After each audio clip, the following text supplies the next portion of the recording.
got to block out the pressure, block out all those things that could potentially happen and get the job done. Martin Truex Jr. sending a strong message to the rest of this entire field. You're pretty much back to zero, and you have to prove yourself again, and over and over and over again. Every position matters, every point matters. In the next 3 weeks, the intensity will definitely ramp up. It doesn't matter what you did or what you're going to do. It's really about now. Welcome to NASCAR Racing on NBC. It's the Bank of America 500 from Charlotte Motor Speedway. Let's take a look at the chase grid. You see that after last week in Dover, there are now just 12 drivers who still have a chance at the championship. 7 races remain, and the stakes keep getting higher. It's win and advance. 2 drivers on this list, Chase Elliott and Austin Dillon, have never won yet, looking for their first win. And a victory here in Charlotte would ensure a spot in the next round of the playoffs for one of these 12 drivers. Hello, everyone. Welcome to the Bank of America 500 alongside Steve Letarte, Jeff Burton. I'm Rick Allen. I said 7 races remain, but really this round of 12 ends with Talladega, probably one of the most unpredictable races we could have. So that makes Charlotte and Kansas even more important, Jeff. It definitely does. Those 2 races are hugely important because at Talladega, anything can happen. We've seen it over and over and over. We've seen the wrecks. We've seen people running really, really well, end up with poor finishes. But to magnify the issue for these teams, many believe that this is the most competitive 12 teams that have ever moved into the round of 12. So you need a good finish here, but it's going to be very difficult to get it. Well, and if the pressure of this race already wasn't high, the schedule for the weekend has really been a struggle. While the teams were on track Thursday, practiced and qualifying, Friday was washed out, Saturday was washed out. It's been nearly 72 hours since these teams have been on the racetrack, Rick. Some prepared for a night race. Now we have a day race. Which teams guessed right on the setup they need in their cars? Steve, who has the advantage to a day race here at Charlotte? Well, I think you have to look at Jimmy Johnson's 7 wins at Charlotte Motor Speedway. While he hasn't won a race here since 2014, they've showed a lot of speed lately. They have to clean up a few pit road mistakes, but if they could do that, this 48 could go back to victory lane. Yeah, and I have to believe the 78 of Martin Truex Jr. We've seen they've won 2 of the first 3 races in this format. This team dominated this race in the spring. They won last week. They have momentum going. Don't forget the pole sitter, though, Kevin Harvick. You have to consider he's going to be a threat as well. You can never forget the guy who starts up front. Top of the screen, you see the Bank of America starting grid going across there. Martin Truex Jr., who has been dominant. He starts in row 4. Guys, okay, as far as the practice time, they were on the track on Thursday. That was it.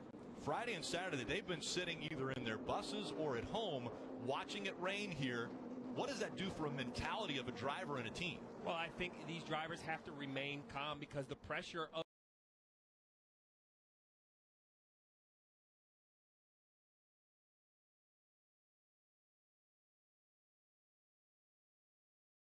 the chase is here, and when you sit with all that pressure, it can become overwhelming at times. So how do you deal with the pressure? Can you stay calm? Can you stay poised? We know there's a caution coming, a lap 25. Due to the weather, Rick, we have a competition caution coming. So I think more importantly, the drivers just need to stay calm and relaxed. It's a 500-mile race. The unknown is what they're afraid of, Rick. The unknown. What is this track going to be like? Is it going to be loose? Is it going to be tight? How much is it going to change?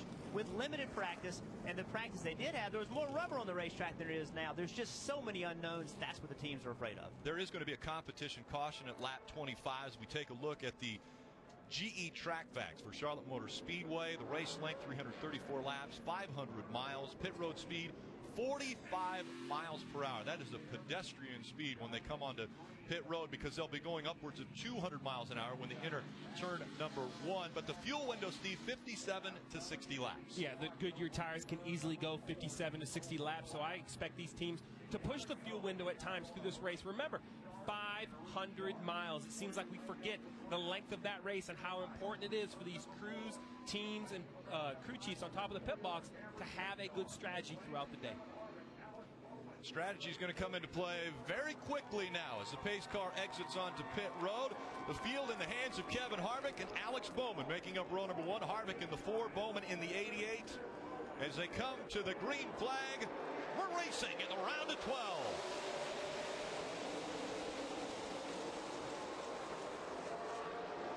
Alex Bowman, the rookie on the outside of the front row, did not get a good restart. Kyle Busch making it 3 wide on the outside. all the way up to the wall on the very first lap. We saw Jamie McMurray up there. Also, the 18 of Kyle Busch takes second away. It's going to be very interesting to see how this track is early, Rick. We mentioned the weather, mentioned the rain, but also the sunshine. This is a race that's normally run at night. The 600 earlier in the year ends at night. So how is this track going to react to a day race? Right here, when they enter turn number 1, they'll be going the fastest, over 200 miles an hour. They'll slow down to about 170 miles an hour, so they don't slow down much through the center of the turn, but then right back onto the gas and down the back street. It's a very fast racetrack.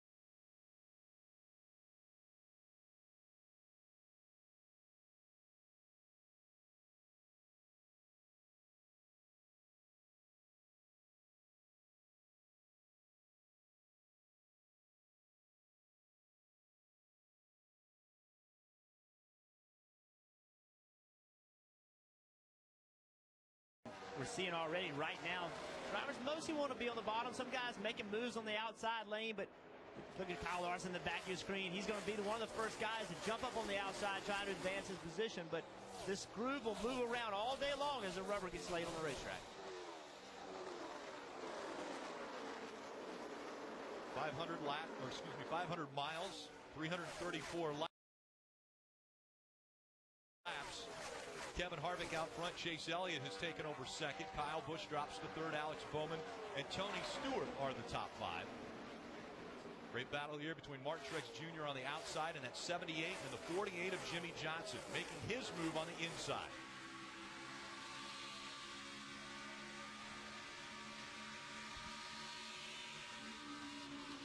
Riding along with Martin Truex Jr. Rev the Vote on board as we see him moving the high line, getting by the 10 of Danica Patrick. Coming up on the 19 of Carl Edwards. Look at this at the 17 is Ricky Stenhouse Jr. on the bottom of Joey Logano. Joey again is one of our chase contenders.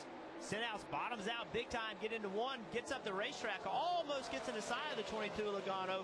Fortunately, they did not make contact and move forward, but that right there is a great example of how all these drivers are nervous about the unknowns and what can happen.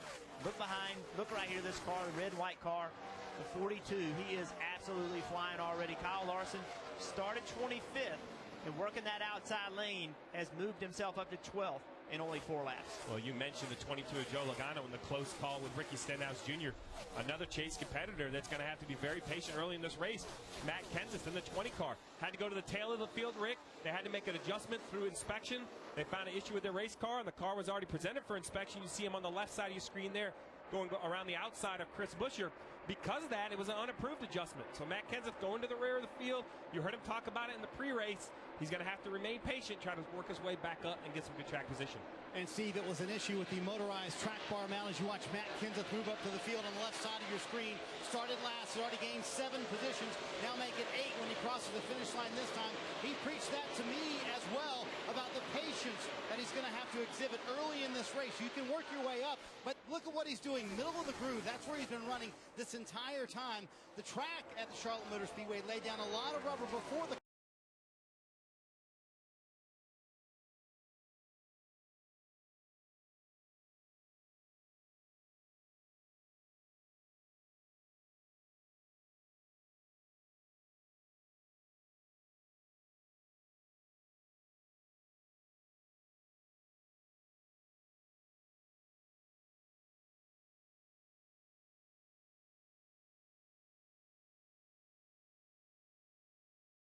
cars showed up here.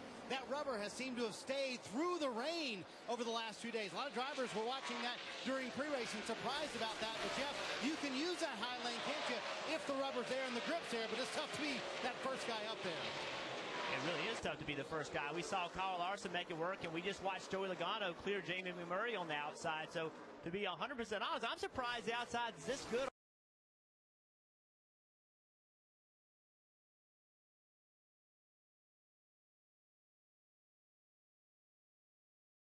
already. If it's this good now, it should only get better as this race moves forward. I always love when people use the word patience in racing. There's a very difficult balance that you would have to have. Be patient, and yet at the same time, you've got to race, like I said, 200 miles an hour into turn one and be literally inches away from your competition. Well, as we ride on board with the Ford in-car and Joey Logano, that's what makes these drivers the best in the world, Rick. They can drive on the edge of chaos.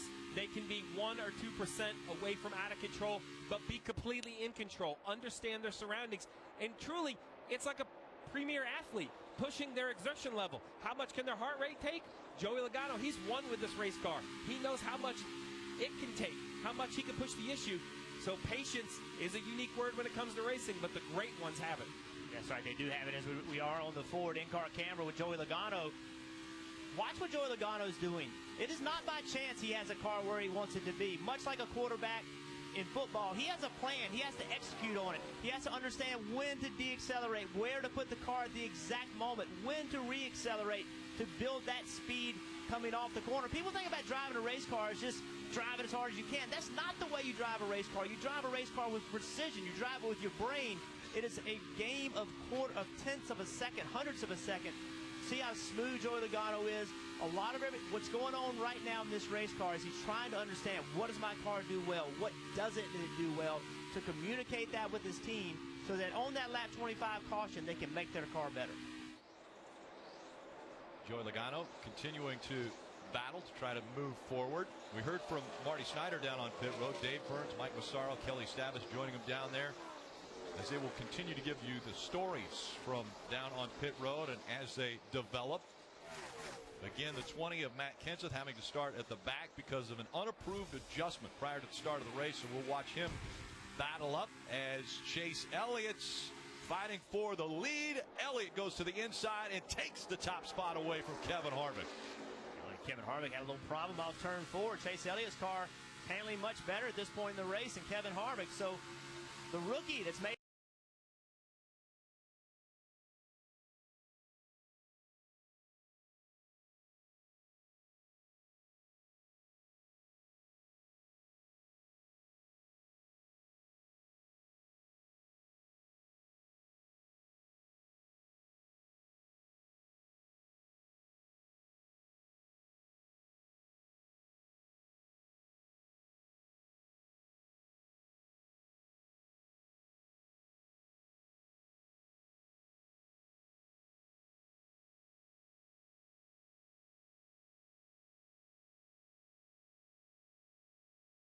Okay. Got him.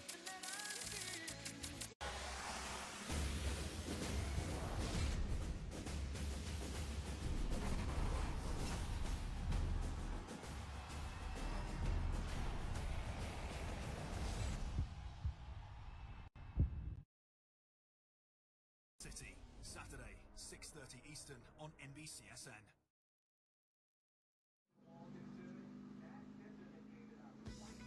NASCAR Race View gives you access to features that let you follow your favorite drivers if you're at the track. With live stats, leaderboards, driver and team communications, and more on all your devices. It's available now for an all-new low price when you visit NASCAR.com/raceview. Welcome back to the Bank of America 500. The competition caution has come and gone as the team's getting ready to line back up 2 by 2. Penalties on pit road. The 43, the 27, the 32, and the 20 all had penalties on pit road over the wall too soon. And we saw that with Jimmy Johnson. Want to take a look, though, at the 24 getting onto pit road. Jeff, you noticed this. And we talk about pit road and everybody pushing. Look at the 24 accelerate, coming to pit road. Pit road speed starts right there, but he team getting onto pit road, and he needed every bit of that car length because, as you can see, leaving pit road, he wins by maybe 2 feet. Yeah. So without accelerating, getting to the pit road, the 18 car beats the 24 on the racetrack. Now, one of the things we've seen this season already from Chase Elliott is he's shown a speed. He's raced well out front, but he has struggled on restart. So this first restart, he's going to be going.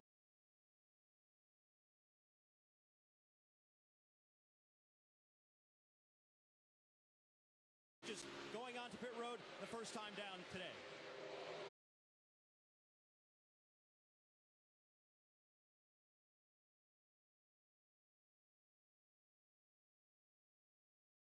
just one top 10 finish in that first round of the chase. His crew chief, Dave Rogers, telling me it was, quote, pitiful. He said, I hate that we had to just survive that first round. No one is satisfied, but there is no internal frustration, no finger pointing. We're all in this together, and we know we have to get better. They said they are out here to win this race today, but he also pointed out, hey, if we can put together a string of top 5 finishes, we know we'll advance to the round of 8. He's running 5th right now. Kyle Larson got knocked out of the chase at Dover last week, and so I checked in with his crew chief, Chad Johnston, about it. Did you guys talk about it? What was the takeaway from that? He goes, we're sad that we're no longer in the chase, but we're okay that we got knocked out on good. We'll work on the execution, Mike. Dave, Jimmy Johnson celebrating an anniversary of sorts here this weekend. It was actually 15 years ago this weekend at this very track where he made his Sprint Cup debut. Finished 39th that day. Things have gotten a little bit better since. 6 championships and 7 wins at this racetrack. He feels pretty good about it right now. He told me before the race, he said, we're not dwelling on the mistakes we've made in round number 1. Eyes forward, let's go race and get it done here at Charlotte once again. Marty? Mike, when I talked to Todd Gordon, the crew chief for Joey Logano earlier this week, he said, honestly, I feel like the 2 most important races in the chase, other than Homestead, Miami, Charlotte, and Kansas the next 2 weeks, because you've got to win to not worry about Talladega. The 22 team has won this first race in the round of 12 each of the last 2 years, hoping they could do that again today. Behind him, Martin Truex Jr., maybe a little bit of surprise at the 78, struggling a little bit this afternoon, right now in the 9th position, as Carl Edwards, his corporate teammate, said, no doubt, Martin Truex Jr. is the rabbit we're all chasing right now. Truex told me, though, that's a little bit different for our race team. We're used to flying under the radar, but we're still acting like we're underdogs, like we have something to prove, Mike. A.J. Allmendinger definitely has something to prove. He's not a chaser. Racing with plenty of motivation today, however, and a bit of a heavy heart.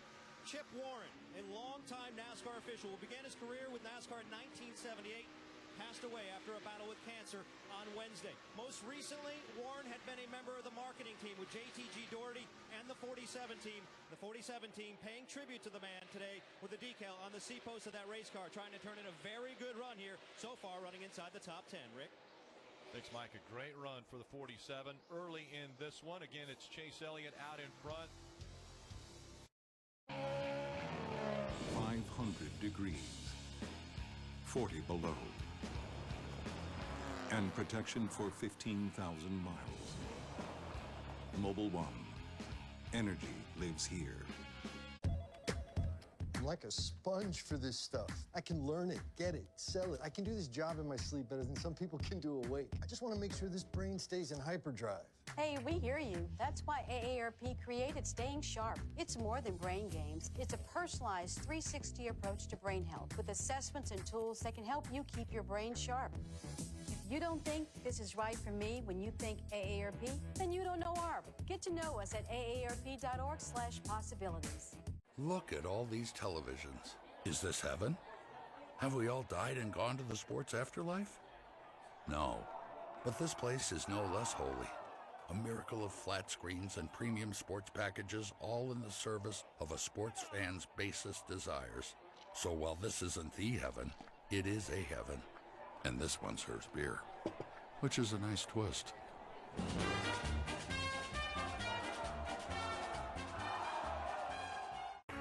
More college athletes are earning degrees, but we've still got work to do. So we're raising the bar, and only teams that make the grade get to play in championships. Focusing on academics builds a pathway to a lifetime of opportunity. 6 tournaments remain, leading to 1 CME Globe champion. Next stop, South Korea. A host of superstars try to dethrone Lexi Thompson at the LPGA KEB Hannah Bank Championship. It was the most unlikely of coronations, but in the Premier League, placing a crown on your head also places a target on your back. Now every club is gunning for Leicester's title, especially the ones they took it from. October 15th, don't miss the battle between the last 2 Premier League champions. Chelsea, Leicester City, Saturday, October 15th on NBCSN.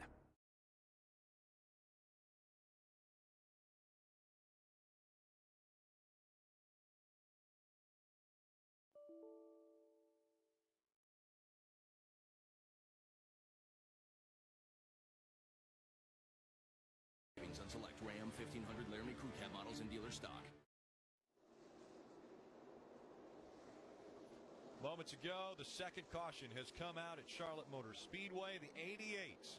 Alex Bowman subbing for Dale Earnhardt Jr. gets into the wall and collects the 13.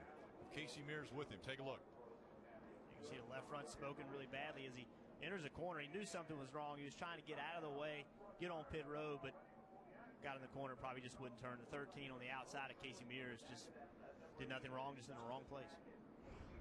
Running third, Alex Bowman had that left tire issue, sends him up into the wall. And so now they will have to go behind the wall into the garage to begin working on that car.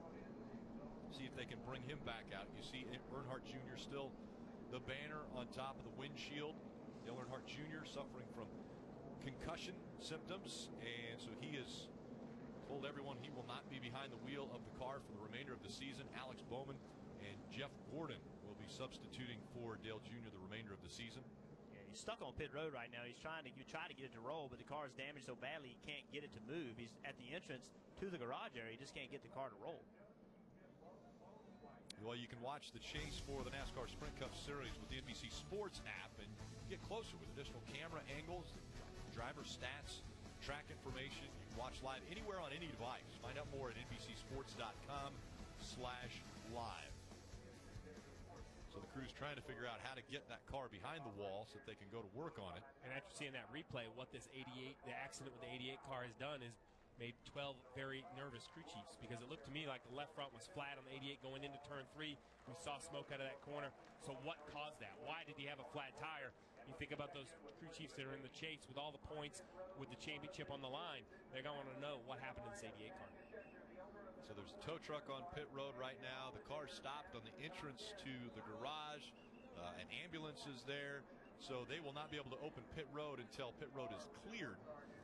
And when they do open pit road, well, we see a lot of cars take advantage of it. It's only been about 40 laps since the caution came out the first time. They can go quite a bit further on fuel, but we would assume that everyone on the lead lap especially would be coming onto pit road. Maybe try some pit strategy at this time. Maybe a 2-tire stop as opposed to a 4 to try to gain some track position. I want to take a look at this week's Ford Drive to the Championship.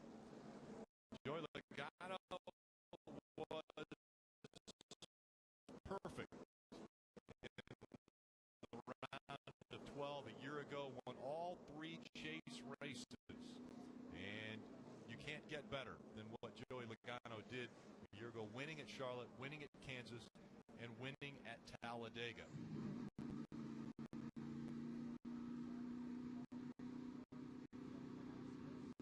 They continue to work on pit road to clean up the 88s and get him off of pit road. We'll take a quick break and be back for pit stops.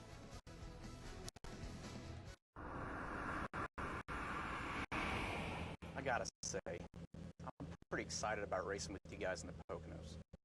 Me too. All of us driving with the Mobile One hood. But even better, I booked us all Cupid suites at the Paradise Dreams Motel. Free chocolates, heart-shaped tubs, satin sheets. I can't wait.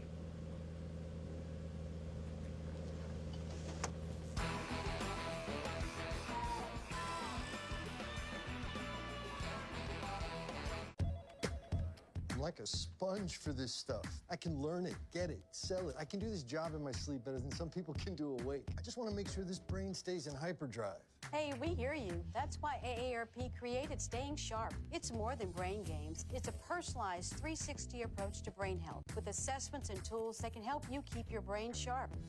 If you don't think this is right for me when you think AARP, then you don't know ARP. Get to know us at aarp.org/possibilities. This man's body thinks it's dying as he doggedly consumes wings that are 60 times spicier than a jalapeno pepper. His brain is shutting things down. His eyes weep involuntarily. His breath labors. This is the essence of the massacre.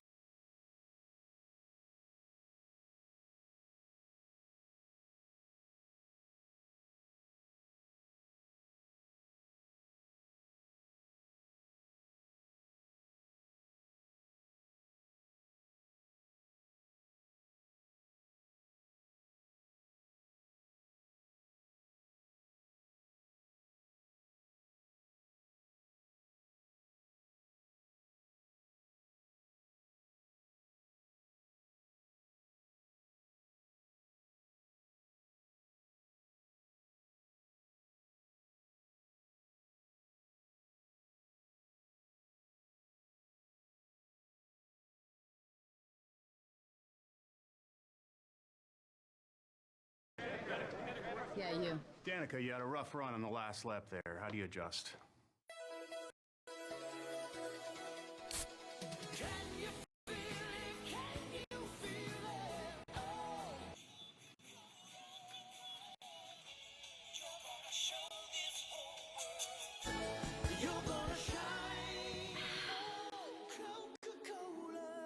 What was the question again? I honestly don't remember.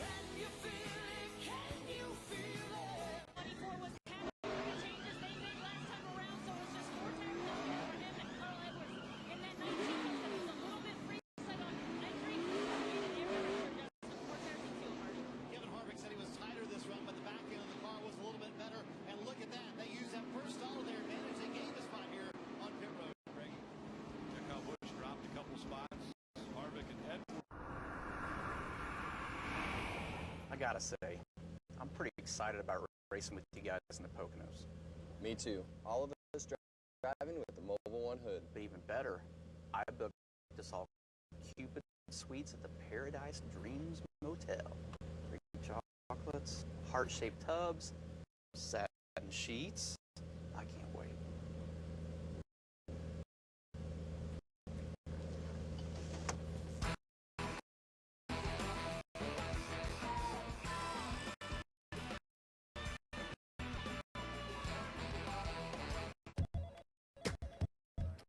I'm like a sponge for this stuff. I can learn it, get it, sell it. I can do this job in my sleep better than some people can do awake. I just want to make sure this brain stays in hyperdrive. Hey, we hear you. That's why AARP created Staying Sharp. It's more than brain games. It's a personalized 360 approach to brain health with assessments and tools that can help you keep your brain sharp. If you don't think this is right for me when you think AARP, then you don't know ARP. Get to know us at aarp.org/possibilities. This man's body thinks it's dying as he doggedly consumes wings that are 60 times spicier than a jalapeno pepper. His brain is shutting things down. His eyes weep involuntarily. His breath labors. This is the essence of the masochist. To touch death, only to remind himself how alive he really is.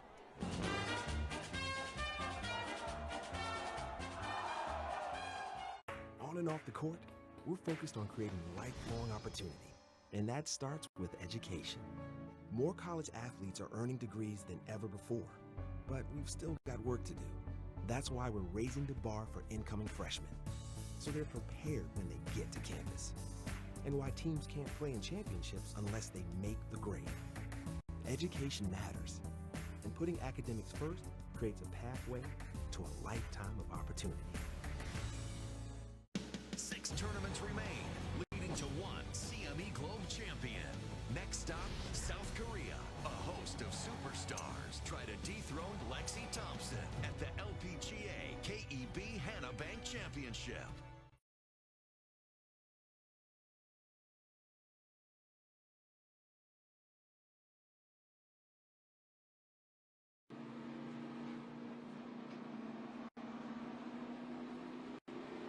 Nascar on NBC is brought to you by Pennzoil Synthetics. Make the switch to Pennzoil Synthetics today. Sonic, fly on over for buy one, get one for bonus wings. Monday through Thursday at 5 p.m. And by Chevrolet, the most awarded car company 2 years in a row. We mentioned you can't make mistakes. If you want to win a championship, Brad Keselowski, the latest to be called for a penalty. And it's that same penalty break about the crew members being over pit wall too soon. So let's review. Foot touching the concrete in the pit box. The nose of Brad Keselowski's car about a foot, maybe 2 feet before what is considered 1 pit stall away. The rule is here for safety. It's here because they do not want the teams over pit wall early, waiting for their cars. Imagine a car gets spun out coming into a pit box with 6 guys waiting for the car. It's going to be a major issue. NASCAR has this rule, 1 pit stall away. Generally, a handful of times already today. We've seen it 5 times already today. We're only on lap 69. We've already seen it 5 times. Let's listen to the radio of the 2 teams.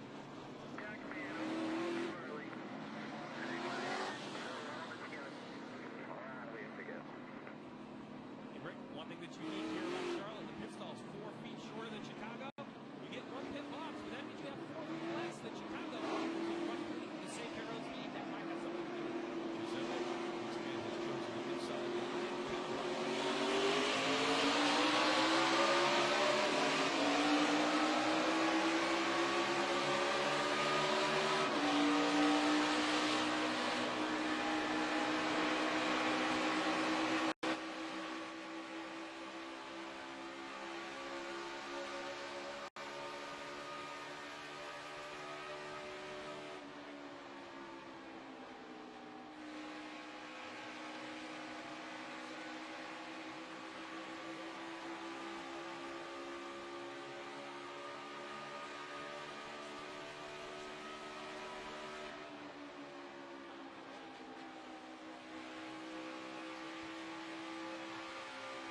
we don't see our cars as well as we would in the daytime. You know, it's a little difficult to spot at the night race. For some reason, the night races seems like the cars are running a lot faster. The cars look faster, the lights reflecting off of them. Night racing provides sparks. We actually see smoke a little bit easier, so we pick up on an incident a little bit quicker. The four tires guy's got to pick up on the left. It's fun, it's exciting, and definitely a good challenge. It's just a neat environment. To me, night racing is awesome. Brought to you by Liberty Mutual Insurance, helping drivers worry less on the track and on the road. I was shaped by the hands of legacy, forged in the fires of racing. The truth is, what you're made of is what you're made to do.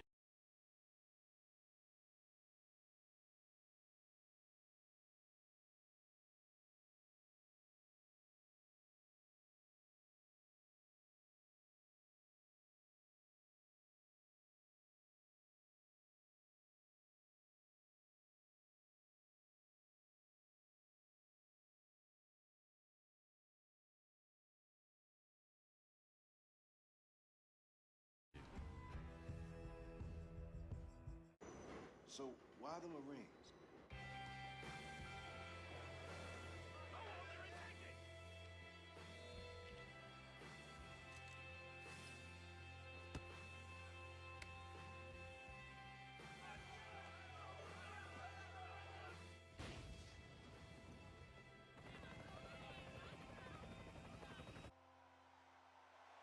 Because this is the land that I love, the country I'm honored to serve.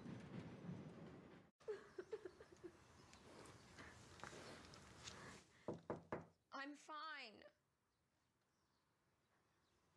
Alexa, play Broken Wings. Okay. You're ridiculous. Sarah! Come on!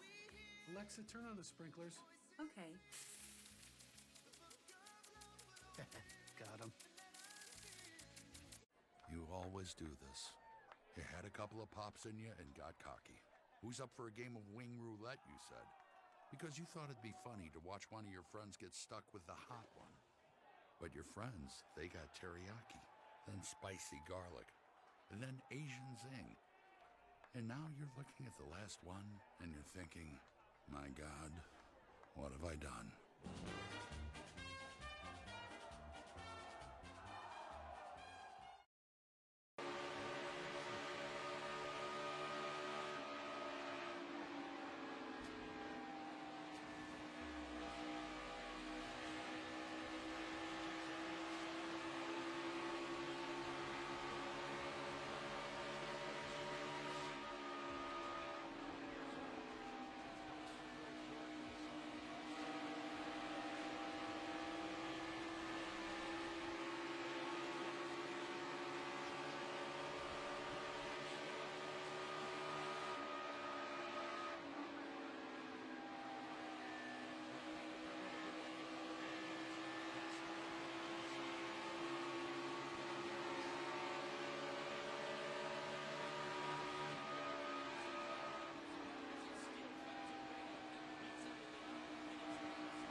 gotta say, I'm pretty excited about racing with you guys in the Poconos. Me too. All of us driving with the Mobile One hood. But even better, I booked us all Cupid suites at the Paradise Dreams Motel. Free chocolates, heart-shaped tubs, satin sheets. I can't wait.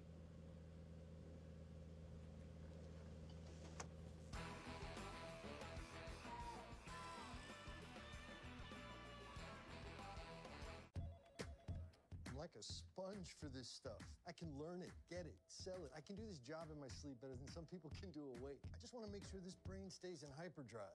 Hey, we hear you. That's why AARP created Staying Sharp. It's more than brain games. It's a personalized 360 approach to brain health with assessments and tools that can help you keep your brain sharp. If you don't think this is right for me when you think AARP, then you don't know ARP. Get to know us at aarp.org/possibilities. You always do this. You had a couple of pops in you and got cocky. Who's up for a game of wing roulette, you said? Because you thought it'd be funny to watch one of your friends get stuck with the hot one.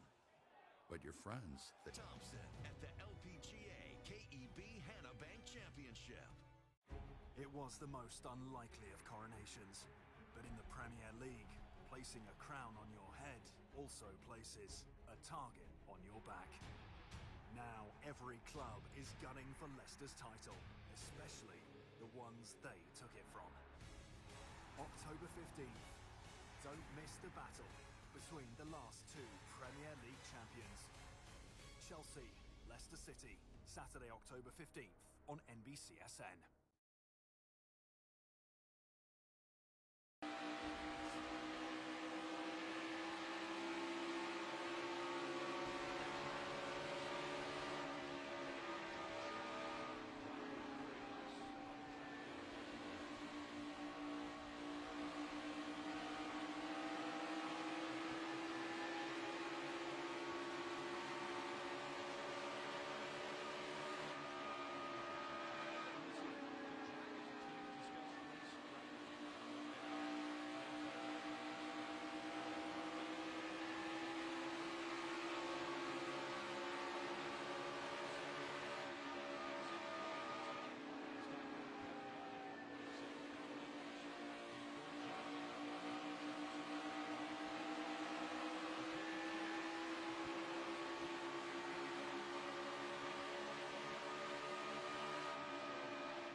The second place car of 4 of Kevin Harvick also coming off the bank and onto pit road. There was a stop by the 19 of Carl Edwards. They had a little bit of fire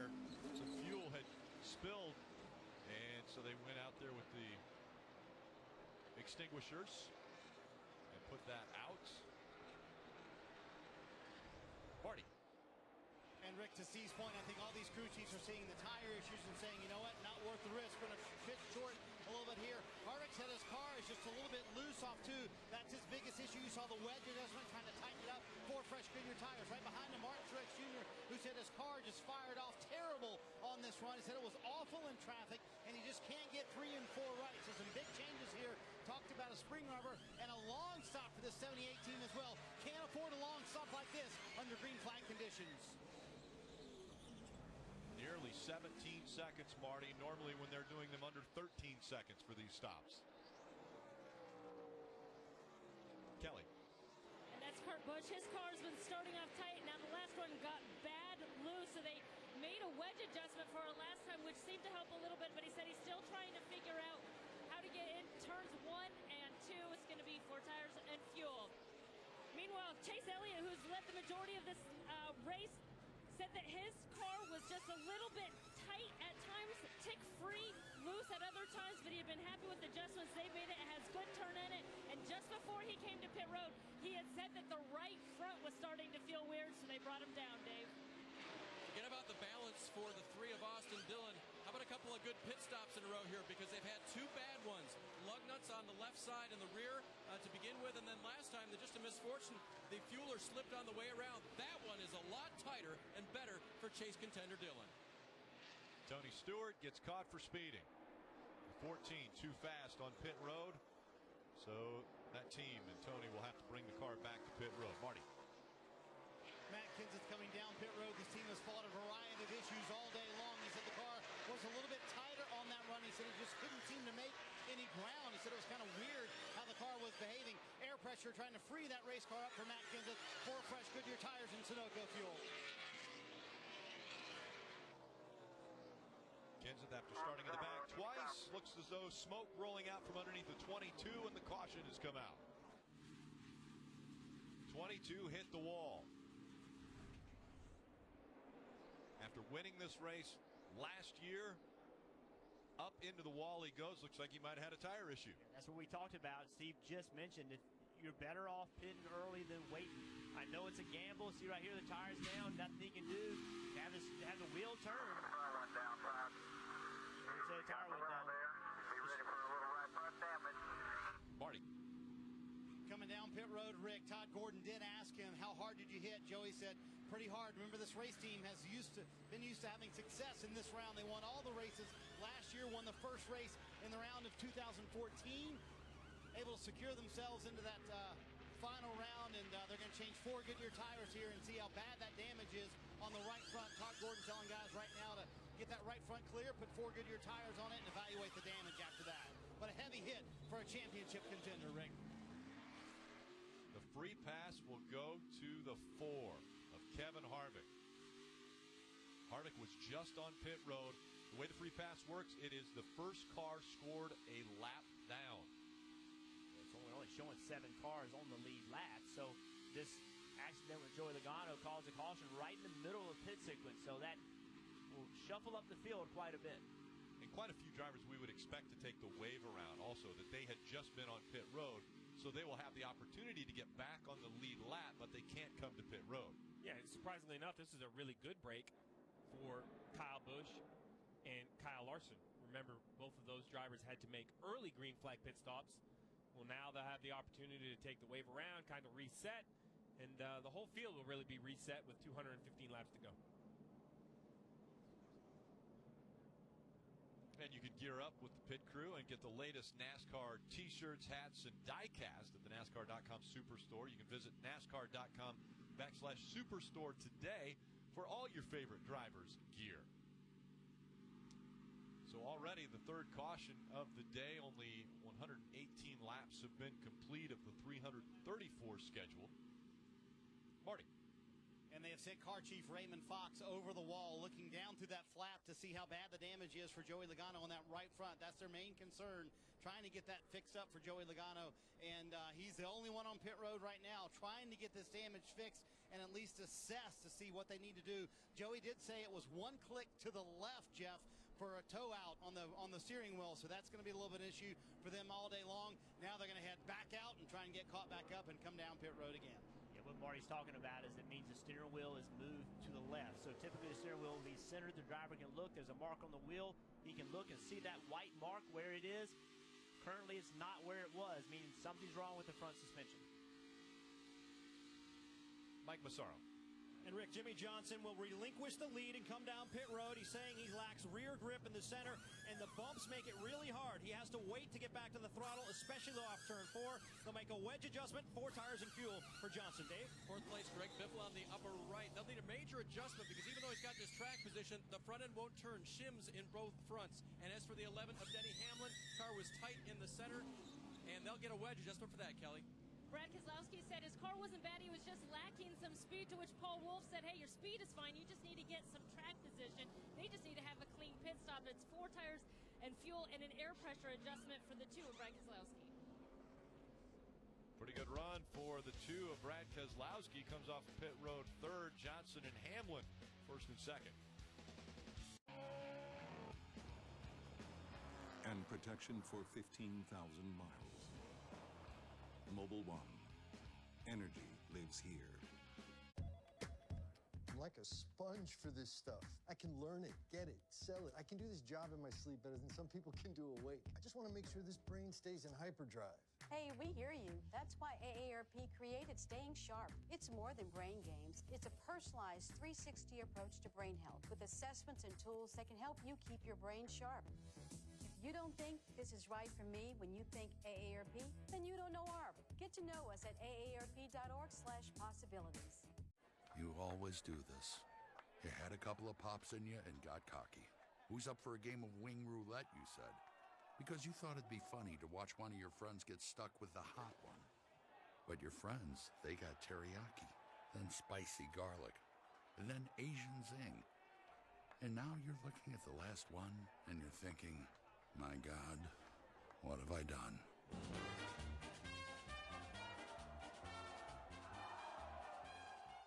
On and off the court, we're focused on creating lifelong opportunity, and that starts with education.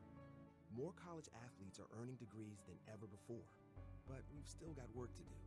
That's why we're raising the bar for incoming freshmen, so they're prepared when they get to campus, and why teams can't play in championships unless they make the grade. Education matters, and putting academics first creates a pathway to a lifetime of opportunity. 6 tournaments remain, leading to 1 CME Globe champion. Next stop, South Korea. A host of superstars try to dethrone Lexi Thompson at the LPGA KEB Hannah Bank Championship. It was the most unlikely of coronations, but in the Premier League, placing a crown on your head also places a target on your back. Now every club is gunning for Leicester's title, especially the ones they took it from. October 15th, don't miss the battle between the last 2 Premier League champions. Chelsea, Leicester City, Saturday, October 15th on NBCSN. I love bloomin' onions. That is awesome, right? So good. So I wish I knew how to make one. I bet we could turn this into a friendly competition because I'm pretty sure that I could make a better bloomin' onion than you. You're not serious. You could make a better bloomin' onion than me. Have you ever known me to joke? No. Yeah. Then it's a challenge. It's official. Challenge accepted. Right after I have a little bit more of this one. This will be easy. The Bloomin' Onion Challenge. That airs this week in NASCAR America. Now, if you can't wait to see who wins, visit NBCSports.com/Bloomin' Challenge to find out the battle between the Bull, Kevin Harvick, and Rutledge Wood. NASCAR America, big news coming out this weekend, or it will be starting at 5:30 and 90-minute shows, starting at 5:30 daily for NASCAR America, getting all of your NASCAR information. Yeah, what a fun show. We have a great time discussing all the action. Looks like we're going to have a lot to talk about tomorrow, Steve. I'm not on the show tomorrow. It's all on Steve. DJ. I think DJ's on there, too. Boy, 2 races today. Surely we'll have a lot to talk about. We have this race, and then after this, remember later on NBCSN, we'll have the first cut race of the Xfinity chase. So we have a lot going on to talk about. I think I'm on Wednesday. We'll still be talking about these things. And we mentioned the wave around.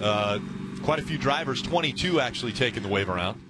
So basically the wave around is an area where what happens is the lead lap cars pit, and the cars still on the racetrack are then in front of the lead lap cars. So as you see right here, the green dots, the lead lap cars come to pit road. The other cars stay on the racetrack. Well, now those cars are lined up between the pace car and the race leader, actually on the tail end of the lead lap. Well, NASCAR has decided over the years that starting the cars there is never a good situation. So what they do is they allow those cars to drive past the pace car, putting them back on the lead lap. Now they're just all the way at the back of the field. It's really almost like earning a free lap. But what happens when we have a caution during green flag pit stops is we get these wave arounds, and as you see will come out of the animation, there are 22 cars taking the wave around in this situation. A lot of them have taken advantage of this to get back on the lead lap, but this caution came right in the middle of green flag pit stops. You know, 6 of Trevor Bayne, he was the first guy that was lined up behind the pace car after everyone had pitted. So all those cars behind Trevor Bayne, they follow him up. He pulls up behind the lead lap cars, or the cars that didn't take the wave around, and they just line up behind him accordingly.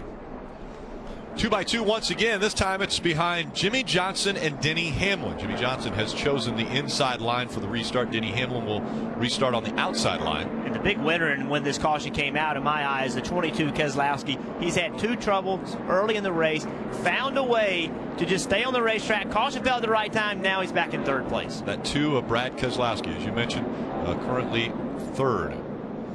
Our aerial coverage provided by our partners at Smithfield Foods, and it will be an interesting restart. As you have a few drivers that stayed out to receive the wave around, so they'll be on a little bit older tires than the guys that are up front. And you saw the 14 car stopped on the racetrack. The reason he was stopped is he wanted to take a wave around, but he got penalized for speeding, so he was not eligible to take the wave around. Eric Almirola, currently 21st with the Smithfield onboard camera, looking back at Eric Almirola. As you see him now serving his penalty, so that made him not eligible to take the wave around. So Tony Stewart will still be a lap down. Kelly. Earlier we heard Carl complaining of a vibration. They thought it might have been an issue with an exhaust, and now just moments ago, hear what he told his team. Yeah, this engine sounds big, guys. Does not sound good. What does everything say? What about your volts? Yeah, 13.9 volts. We got 60 oil pressure at 6,000 RPM. So he said it was riding rough, and now the team telling him, hey, maybe it's a cracked exhaust. It's backfiring, Carl said. You hope it's a cracked exhaust. I'd be selling that. Yes, that's something you can deal with, but if it's something bigger than that, it could spell trouble. So once again, 2x2 as they come out of turn number 4. We'll try for the restart now. Again, Jimmy Johnson has chosen the inside line, and Denny Hamlin will restart on the outside. Keselowski, Buscher, Boyer, Biffle right behind them. Back in the restart zone. Green flag back in the air. Kyle Busch jumps to the outside right after they cross the start-finish line. He's trying to make up some ground on the high line.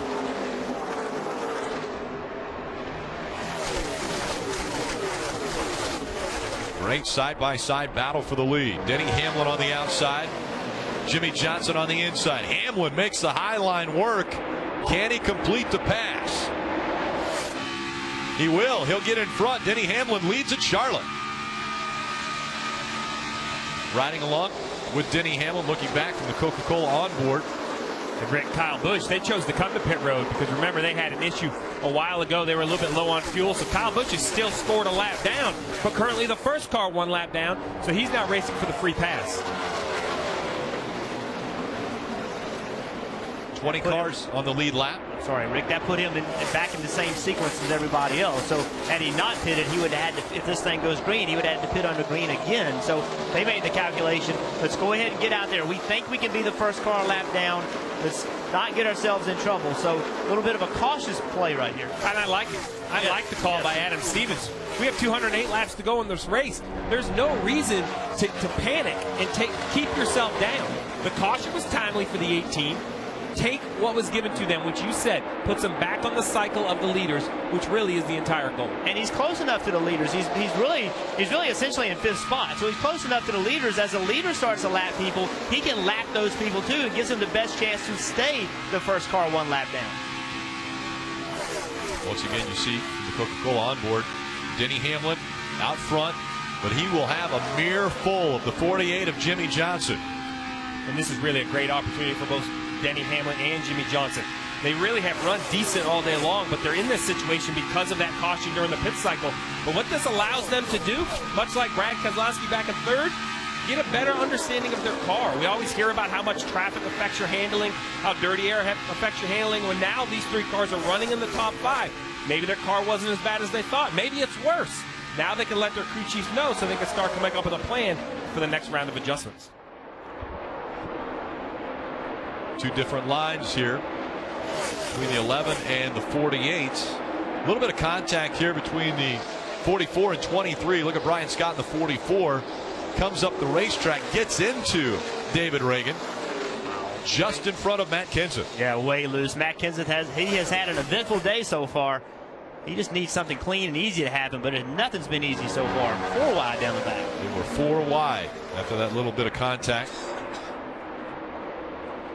Once again out front, it's Denny Hamlin. 5 different drivers have been out front. Chase Elliott's led 101 laps. Kevin Harvick 12 laps. Jimmy Johnson led 7. Denny Hamlin now has led 7 and continues to add to that number. Joey Logano also has led 3 laps today. And right there joining the screen, the green and white car of Kyle Busch. We talked about he was in the position for the free pass. I think Kyle Busch is thinking about unlapping himself the old school way, going up and passing the leader, and you unlap yourself. As we ride along with the 11 car, Denny Hamlin, the Coca-Cola in-car camera, he's paying attention to what is in front of him, but he knows that he has Jimmy Johnson behind. So he's mostly paying attention to what's in front of him so he can have the best possible lap. But if you watch Denny Hamlin, right now he's completely focused on the racetrack. Not worried about the 48, but as he comes on the racetrack, watch his helmet. A little move. Now he looks at Jimmy Johnson. Now he says, okay, how did I do in that corner? Now he's back in the corner, completely focused on the corner, not worried about the 48 at all, trying to hit your marks, do everything right. As you get to the straightaway, a little glance right there. That's a little glance. And you're looking, gauging, did I have a good corner? Did I do what I need to do? Is the 48 beat me? But you only glance twice, once off of each corner. Other than that, you ignore what the 48 is doing. Clean racetrack in front of Denny Hamlin after this restart. And so Hamlin has about a 0.3 of a second lead over Jimmy Johnson. Brad Keselowski, as you mentioned, the way the cautions have fallen, Keselowski has been able to move up and hold on to a 3rd place position. Kevin Harvick in the top 5, as well as Chris Buescher running 5th.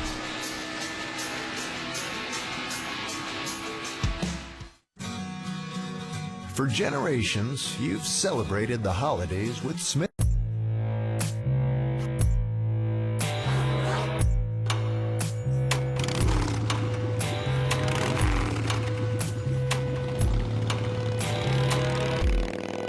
Geico Motorcycle. I was shaped by the hands of legacy, forged in the fires of racing. The truth is, what you're made of is what you're made to do.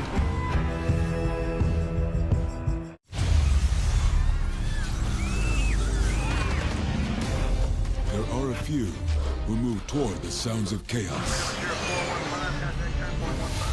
Forged in the crucible of training, they are the first to move toward the sounds of tyranny, injustice, and despair.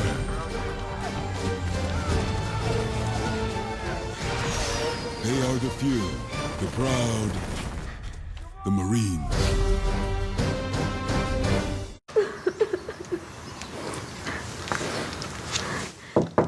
I'm fine.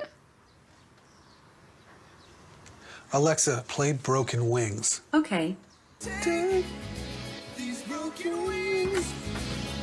You're ridiculous. Sarah! Come on! Alexa, turn on the sprinklers. Okay. Got him. This man's body thinks it's dying as he doggedly consumes wings that are 60 times spicier than a jalapeno pepper. His brain is shutting things down. His eyes weep involuntarily. His breath labors. This is the essence of the masochist. To touch death, only to remind himself how alive he really is.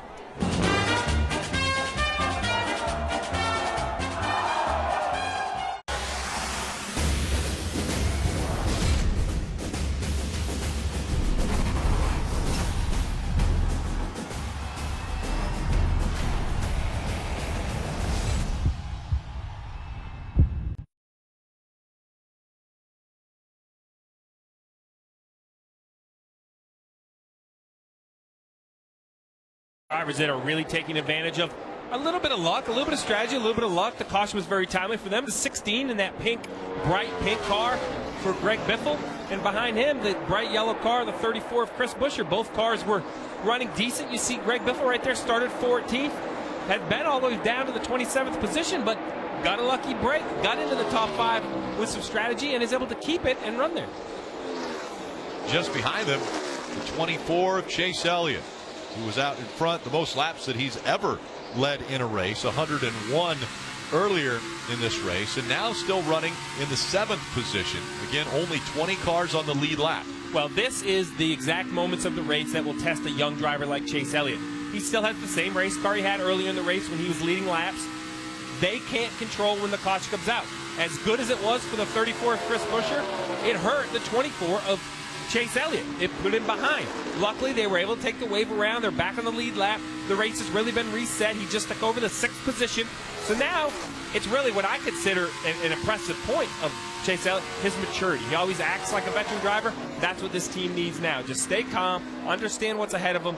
Everything is still fine for this young man. And you really have to look at what they brought to this chase. They brought speed to this chase. You talked about him just leading the number of laps he's led. Well, prior to that, Chicago in the chase, he led 75 laps, which is the most laps he had led in his career there. So in 2 of the 4 chase races, he's led the most laps in his career. So that's a positive on what this driver, as a rookie, and this team have been able to bring to this chase. And 4 spots in front of him, Jimmy Johnson looks as though he might be closing the gap a little bit on Denny Hamlin. Mike? And he's got a pretty fast race car, and certainly he has his eyes in the rear bumper of the leader, Hamlin, right now. But with multiple tire problems so far, Rick, in this race, the 48 team taking precautions. You can see that Rob Lopes, he's the tire specialist with the 88 team. Alex Bowman, driver of that car, had a tire issue earlier in this race. Lopes came down to the 48 pit box moments ago to debrief the 48 team, try to give them an idea of the things they can do to avoid the problems they have. Meanwhile, Chad Canals came over the radio and told his driver a piece of advice. Good job, bud. Let's go ahead and migrate back down towards the bottom of the racetrack, please. We've had a couple of guys have some tire issues. We don't need to be the next one. I think that middle bottom area, there's been a lot of guys running. I think you're safe there, but that tip top I'm nervous about.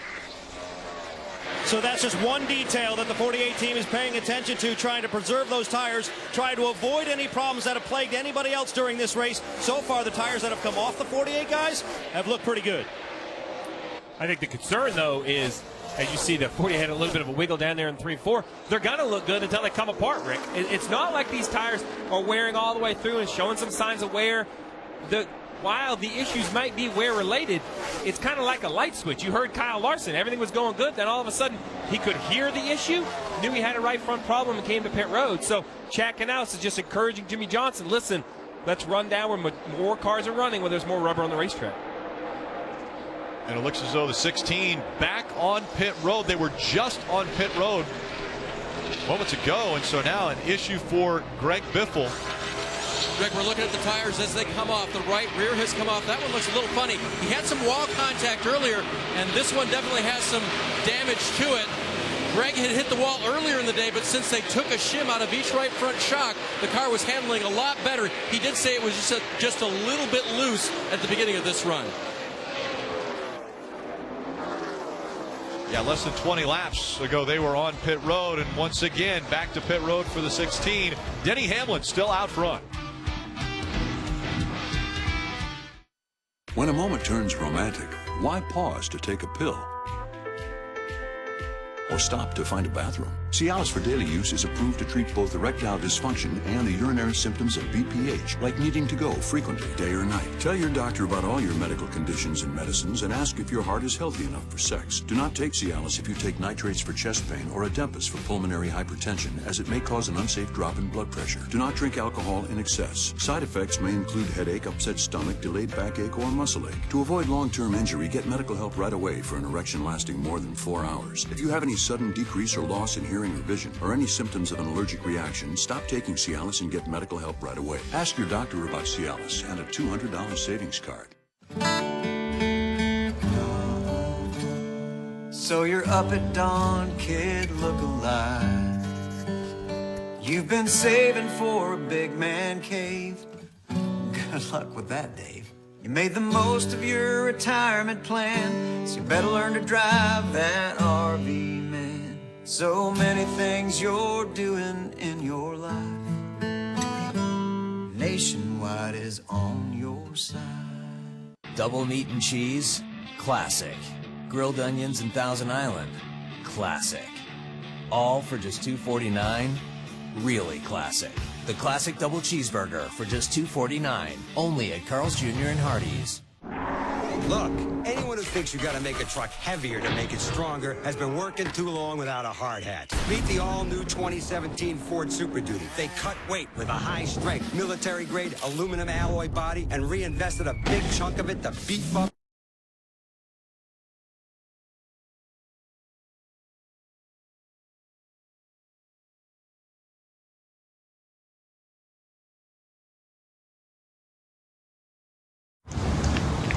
Iced tea? What's with these people, man? Lemonade.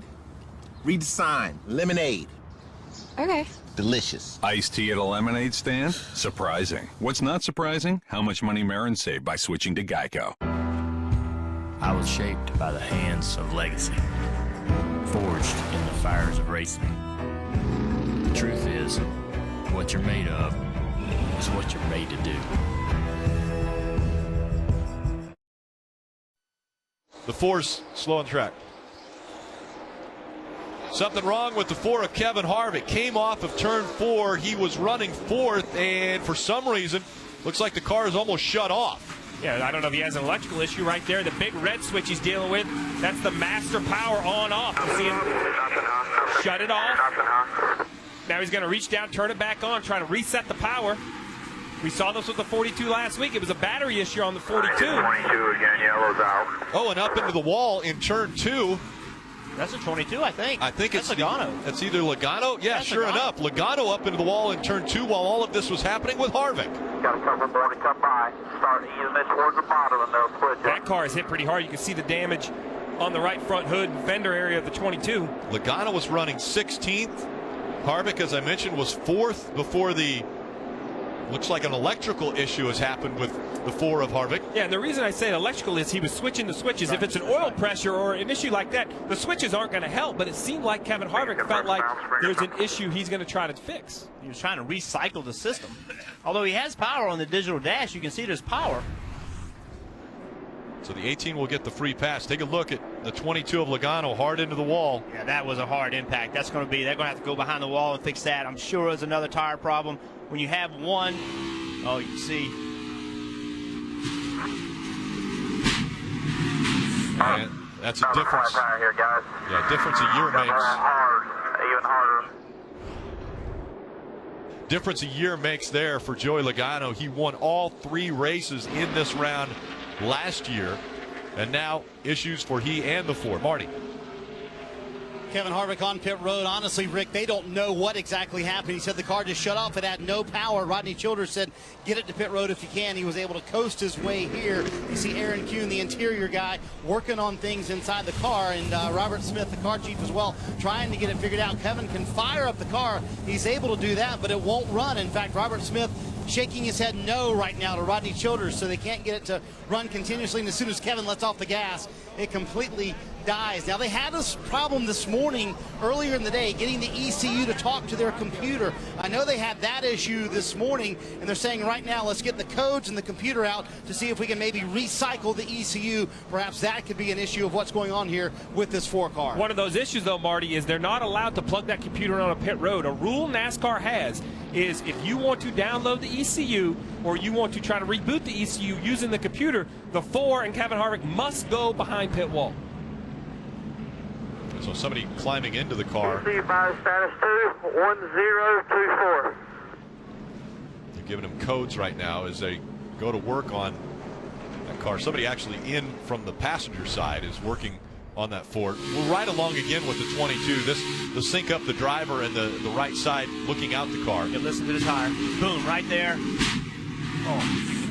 And that's how hard of a hit that was. Oh, you can see Joey Logano, he leaned his head up after that impact. You know, that hurt. That's a high-speed impact. You can see how vicious it was. That's terrible position for the driver to be in. Well, Jeff, you mentioned it. He had an accident earlier. They fixed the sheet metal, but you don't have time to fix the suspension. Perhaps it had bent the spindle, bent the tie rod. Something has been wearing that tire. So these are the issues. When you have any sort of issue, they start to compound, and instantly this 500-mile race is turning into a race of endurance. What Chase teams are going to be able to avoid issue? And on a day where you have tire issues and potential tire failures, the more you stress that tire, the more opportunity to have that failure. So a little misalignment in the front end can really, really put too much load on the tire. Cars making their way onto pit road now for servicing. Mike. Among those cars, Rick, the 48 of Jimmy Johnson coming in from the second spot on the grid, having a very solid run. Real happy with the race car so far. Just a little bit tight, 4 tires and fuel, Dave. Leader Hamlin upper right, got a wedge adjustment to try to help the car at the beginning laps when it's on the splitter too hard, Kelly. Chase Elliott saying that his car was pretty good in 3 and 4. He was just a little bit loose in 1 and 2. It's an air pressure adjustment, 4 tires. And the 2 of Brad Keselowski said that his biggest issue was that he was a little bit loose on initial throttle. And then he told his crew chief, Paul Wolf, going to need some more rear drive. 4 tires for the 2. Denny Hamlin holds on to the lead. Jimmy Johnson, Keselowski, and Chase Elliott. No positions changed. Hey, Gary. I heard you switched to Geico. Yeah, saved money and got a lot more. More? 24/7 access to licensed agents. I guess more is more. Geico. Expect great savings and a whole lot more. I was shaped by the hands of legacy, forged in the fires of racing. The truth is, what you're made of is what you're made to do.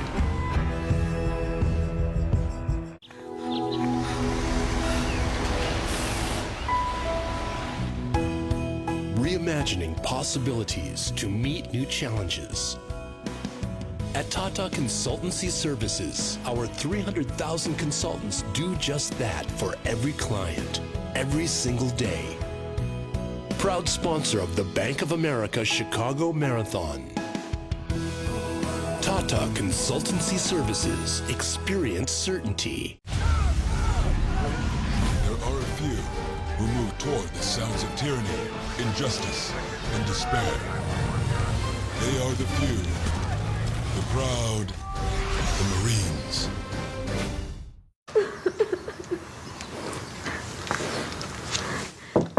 I'm fine. Alexa, play Broken Wings. Okay. You're ridiculous. Sarah! Come on! Alexa, turn on the sprinklers. Okay. Got him. Here's some information. We have the right amount of beer taps. If we had any more, the kegs wouldn't stay fresh. Any fewer, and we might not have that beer you like on tap. The one you can't pronounce, so you just point. We've got all that and more, which makes us pretty confident. We've got that confident look in our eyes, the squinty one with the furrowed brow, because of the taps.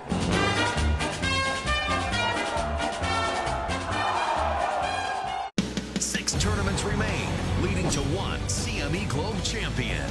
Next stop, South Korea. A host of superstars try to dethrone Lexi Thompson at the LPGA KEB Hannah Bank Championship. Coca-Cola. Taste the feeling. And by Nationwide.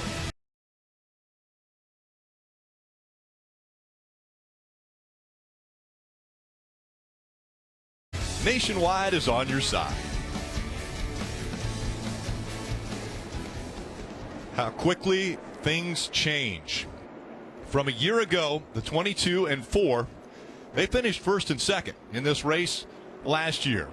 Now the 22 and the 4 are both in the garage.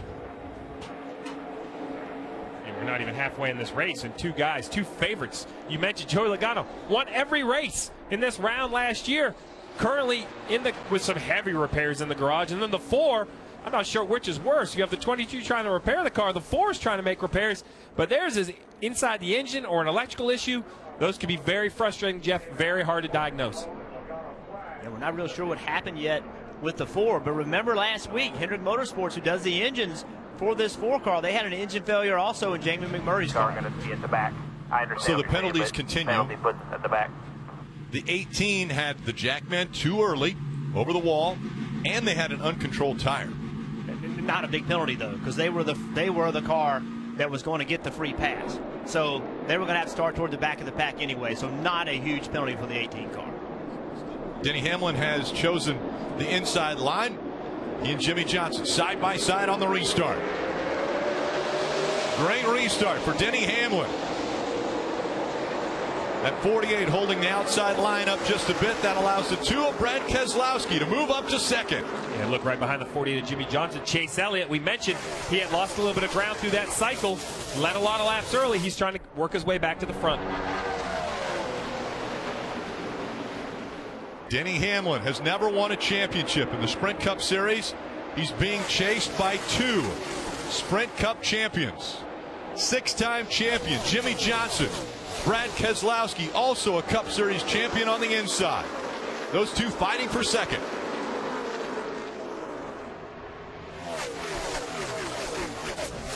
Keselowski's going to get second away from Jimmy Johnson. But back to the inside comes the 48.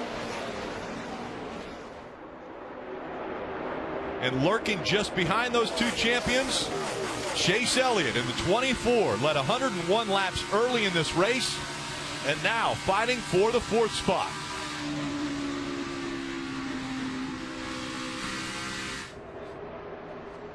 Marty.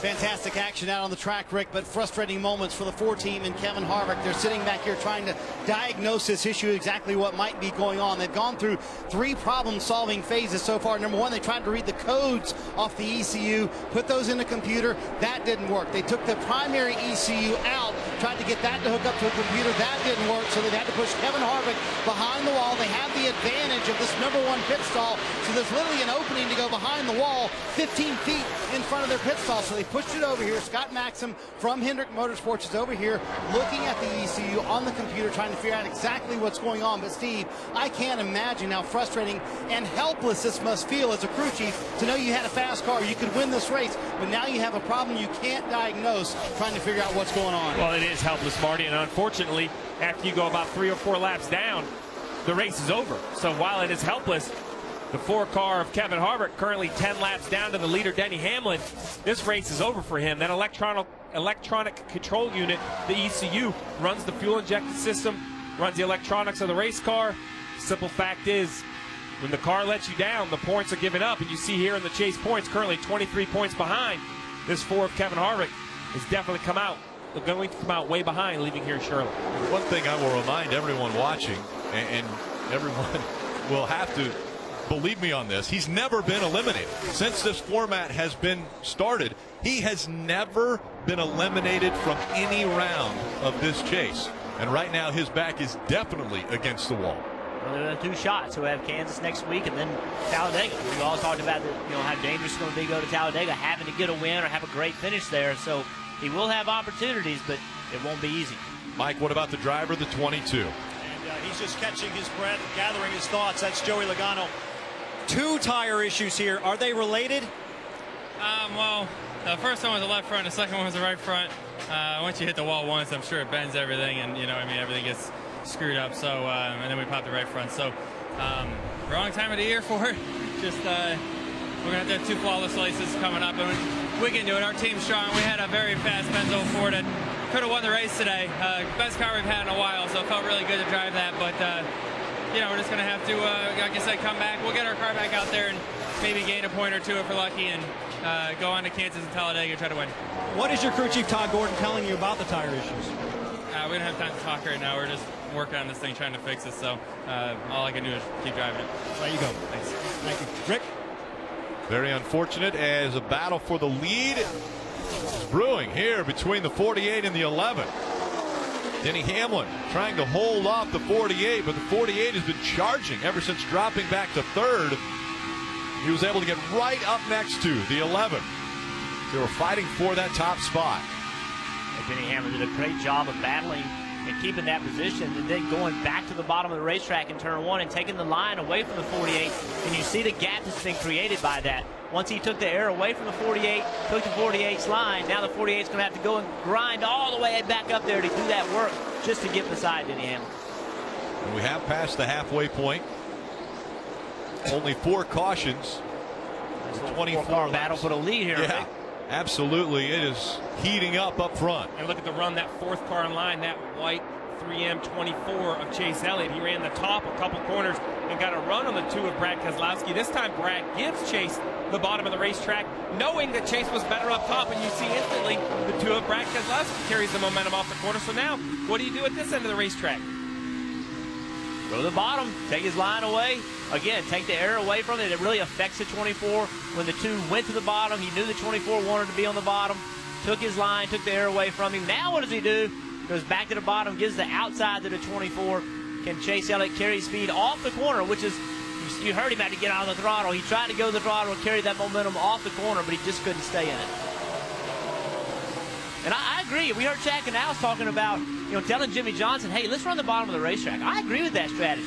I think that when you go somewhere and you have tire problems, you want to go and run where the most rubber is. Try to take it as easy on that tire as you can. So I like that strategy, but these guys battling for the lead, they're not going to be able to just follow each other around on the bottom of the racetrack. So you can see in the front of the line, the 48 went to the top, so 11 went to the top. Said, I'm not going to make it that easy for you. So many decisions to be made, and right now the 2 of Brad Keselowski trying to catch the 2 in front of him, but trying to keep the 24 behind him, Kelly. He says that he's good through the middle, but he feels like he's losing time to Chase Elliott late, center, and off. The team asks him if he's loose or tight. He said a little bit of both and kind of both at the same time. But bigger issues, crew chief Paul Wolf reassuring him about their tire situation after their issues. And now we see a pass there for the lead. And it looks like Denny Hamlin. Yeah, Denny's going to hold on to the top spot, Kelly, as here comes the 48 once again. Has that lower line. We'll see if it works for him through 1 and 2. One thing these 2 drivers running side by side is continuing to keep these 4 drivers nose to tail very tightly connected. I think these cars are quicker than Denny Hamlin, but Denny Hamlin's doing a really good job of taking the line away from the 48. Then when the 48 gets underneath him, he crowds the 48, doesn't let the 48 kind of breathe coming off the corner, and binds the 48 up. 11 pulls him down the straight. Great runs right now for all 4 drivers as Denny Hamlin trying to hang on to that top spot. Once again, the 48 of Jimmy Johnson comes out of turn number 2, looks to the bottom, can't get by. As you heard that, lift his rear tires off the ground, he'll get out of the way. He's got him now. Great pass by Jimmy Johnson. 2-liter 48. Great job, bud. And 7 times we have seen Jimmy Johnson go to victory lane at Charlotte Motor Speedway, the winningest driver at this track. Whoa, big slide for the 2. Way up the racetrack, he's able to catch it, but that allows the 24 to get by. And I agree with what you were saying. I really think that the 48 was much better than the 11 to Denny Hamlin. But remember, these 2 had some history at Loudon, so you wonder if that's why Denny was racing the 48 so hard. You heard the spotter talk about what a good save it was. Look at the 2 car. He is out of control right here. He is sideways. Had to lift all the way off the throttle. Chase Elliott was thinking, please don't come back down across the racetrack. So, but you see him having to lift how much momentum he gave up as we ride along with Chase Elliott. Watch how loose the 2 gets, and he tries to jump on the outside of Denny Hamlin. Right here is where it starts. He goes sideways. Oh, Chase even got out of the gas. A lot of times what happens right there is the 2 car is behind the 11, right? He goes down the straightaway behind him. He jumps to the outside. When he jumps to the outside, it floods the front of the car with air. It makes a tremendous amount of front downforce. You don't have the steering wheel quite where it needs to be with that added downforce. Next thing you know, you're loose. He caught it. He saved it. He's 4th out front. Jimmy Johnson. I gotta say, I'm pretty excited about racing with you guys in the Poconos. Me too. All of us driving with the Mobil 1 hood. But even better, I booked us all Cupid suites at the Paradise Dreams Motel. Free chocolates, heart-shaped tubs, satin sheets. I can't wait.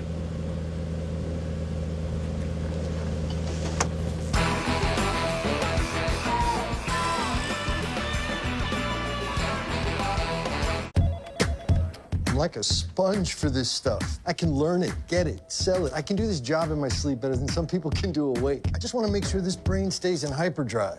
Hey, we hear you. That's why AARP created Staying Sharp. It's more than brain games. It's a personalized 360 approach to brain health with assessments and tools that can help you keep your brain sharp. If you don't think this is right for me when you think AARP, then you don't know ARP. Get to know us at aarp.org/possibilities. Here's some information. We have the right amount of beer taps. If we had any more, the kegs wouldn't stay fresh. Any fewer, and we might not have that beer you like on tap. The one you can't pronounce, so you just point. We've got all that and more, which makes us pretty confident. We've got that confident look in our eyes, the squinty one with the furrowed brow, because of the taps.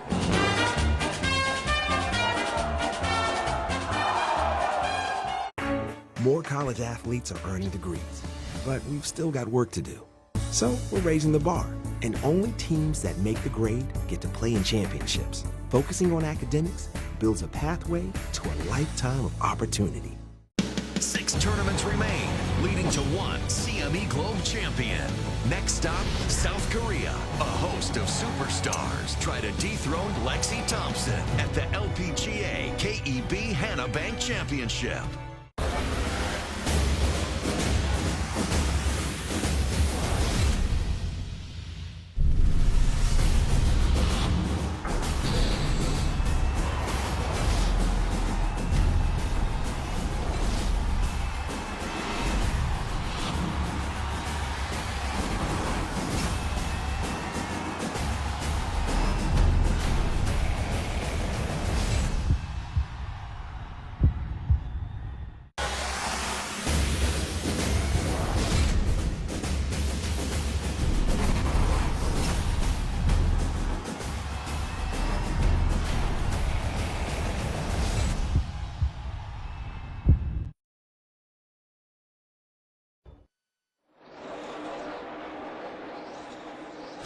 Tallest building in the uptown Charlotte skyline there, the Bank of America building. We're located just northeast of there in Concord, North Carolina for the Bank of America 500 as we are on lap 185. Let's check out the Ram guts and glory of this race, and already has to be penalties, tire issues, and power issues. Yeah, I mean, look at the list. All Chase drivers with all of these issues today. Penalties, tire issues, power issue. Jeff, it really seems like this is going to be the true 500-mile test. I think we've taken for granted some of these cars can easily run 500 miles, but today a lot of issues. Yeah, you think it's easy. We say, hey, go out, don't make mistakes. It's difficult to run 500 miles. It's difficult to be competitive. It's not easy to do those things. And we're seeing today really good race teams, championship contending teams having issues. And very hard on equipment. Mark Truex Jr. maybe not having the day that he was expecting to have as he's running in 12th. He led 588 miles of a 600-mile race back in May. That's the most all-time by a race winner. But once again, running 12th today and has yet to lead a lap. Sprint's network reliability now within 1% of Verizon. Switch today. You can save 50% on most Verizon, AT&T, or T-Mobile rates. Visit a Sprint store or sprint.com/network today. Trying to get by the 3 of Austin Dillon, 2 Chase drivers. As you see the yellow on the splitter, yellow on the spoiler, as well as the yellow banner across the top of the windshield, that indicating Chase drivers. This is the mark of a championship team. Not every race is going to go well. When races aren't going well, when you've been doing, been leading laps, winning races, doing all those things, what can you do to claw that finish out? There's a lot of laps left in this race. We saw them win Darlington without the best car all day long. Can they find a way to get themselves back in contention and, at the very least, have a good finish, but potentially be contending for the win by the time this race is over? Marty. Let's chat with Rick Heinrich from Goodyear. Certainly tires have been an issue today. Rick, we've seen 2 left front issues, now 3 right front issues. In Goodyear's assessment, what's going on? What we found on the right fronts of the 18, the 42, and the shoulder area was a tread delamination. That's really the result of something compromising the adhesion between the tread compound and the body plies. Our engineers have looked, and we don't really see any correlation between those 2 tires. We're just going to keep a really close look on things at up and down pit road, look for any other kind of signs of that same situation. We haven't seen that yet. The left fronts from the 22 and the 88 not related at all. Those are the result of over deflection, which damages the shoulder of the tire. That's the result of low air pressure. One of the problems with looking at a damaged tire like that is it's really hard to tell why it lost air pressure. So we're going to go ahead and take another look at those later on. But right now, we're pretty confident that everything from here on out should be all right. A lot of very technical words there, but one thing, Steve, I have heard from a lot of teams up and down pit road, they are raising air pressures on those left side tires because they've seen all those issues today so far. Yeah, basically what I heard was what you said, Marty. Low left side air, the tire crinkles up a whole lot, you damage the sidewall, actually crack the sidewall. That's where the air comes out. It turns into a slow leak, which ends up through a flat tire. The right side, I heard that something in the tire wasn't sticking to something else in the tire. That's basically delaminating like a sticker, coming apart in two pieces. Jimmy Johnson comfortable out front at Charlotte.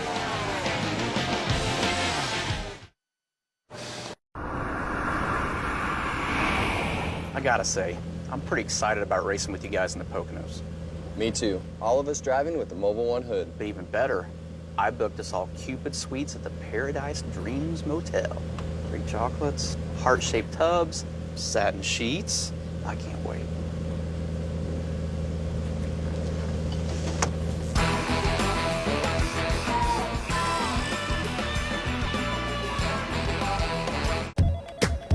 I'm like a sponge for this stuff. I can learn it, get it, sell it. I can do this job in my sleep better than some people can do awake. I just want to make sure this brain stays in hyperdrive. Hey, we hear you. That's why AARP created Staying Sharp. It's more than brain games. It's a personalized 360 approach to brain health with assessments and tools that can help you keep your brain sharp. If you don't think this is right for me when you think AARP, then you don't know ARP. Get to know us at aarp.org/possibilities. This man's body thinks it's dying as he doggedly consumes wings that are 60 times spicier than a jalapeno pepper. His brain is shutting things down. His eyes weep involuntarily. His breath labors. This is the essence of the masochist. To touch death, only to remind himself how alive he really is.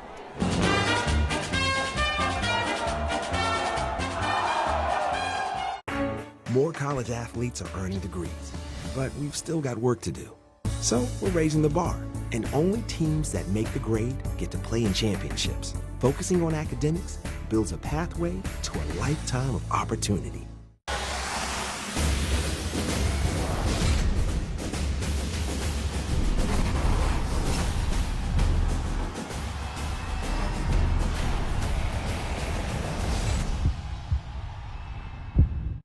It was the most unlikely of coronations, but in the Premier League, placing a crown on your head also places a target on your back. Now every club is gunning for Leicester's title, especially the ones they took it from. October 15th, don't miss the battle between the last two Premier League champions. Chelsea, Leicester City, Saturday, October 15th on NBCSN. Welcome back to the Bank of America 500. Charlotte Motor Speedway. Jimmy Johnson, a 7-time winner of this race, out front. Johnson has now led 28 of the 197 laps that have been completed. Let's see who is on the move. Brought to you by Chevrolet.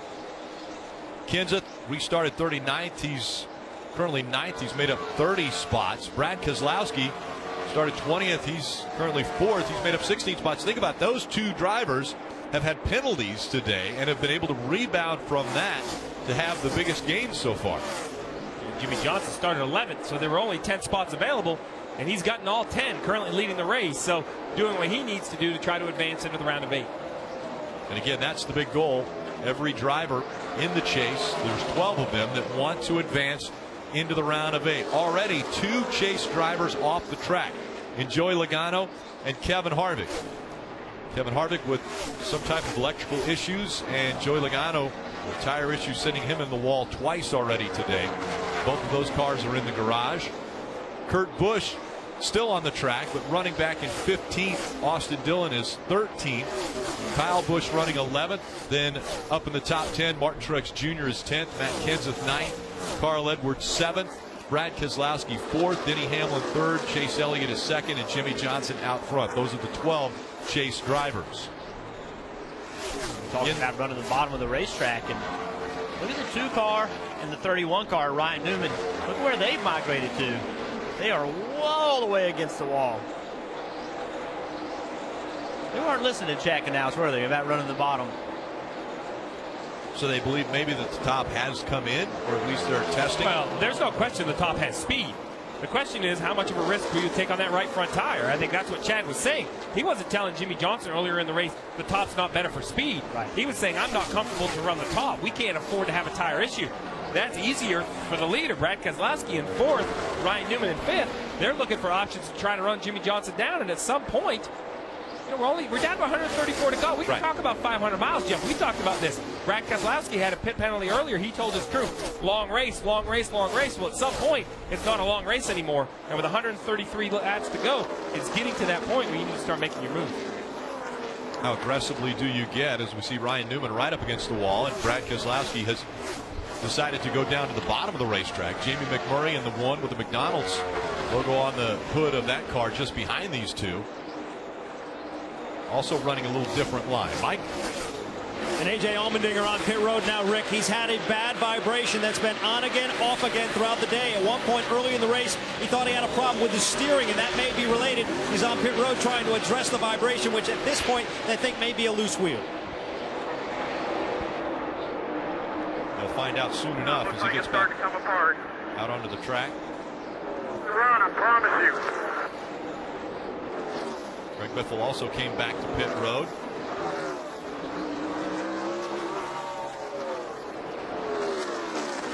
We saw Ryan Newman and Keselowski racing each other. Watch Ryan Newman how he pulls this pass off.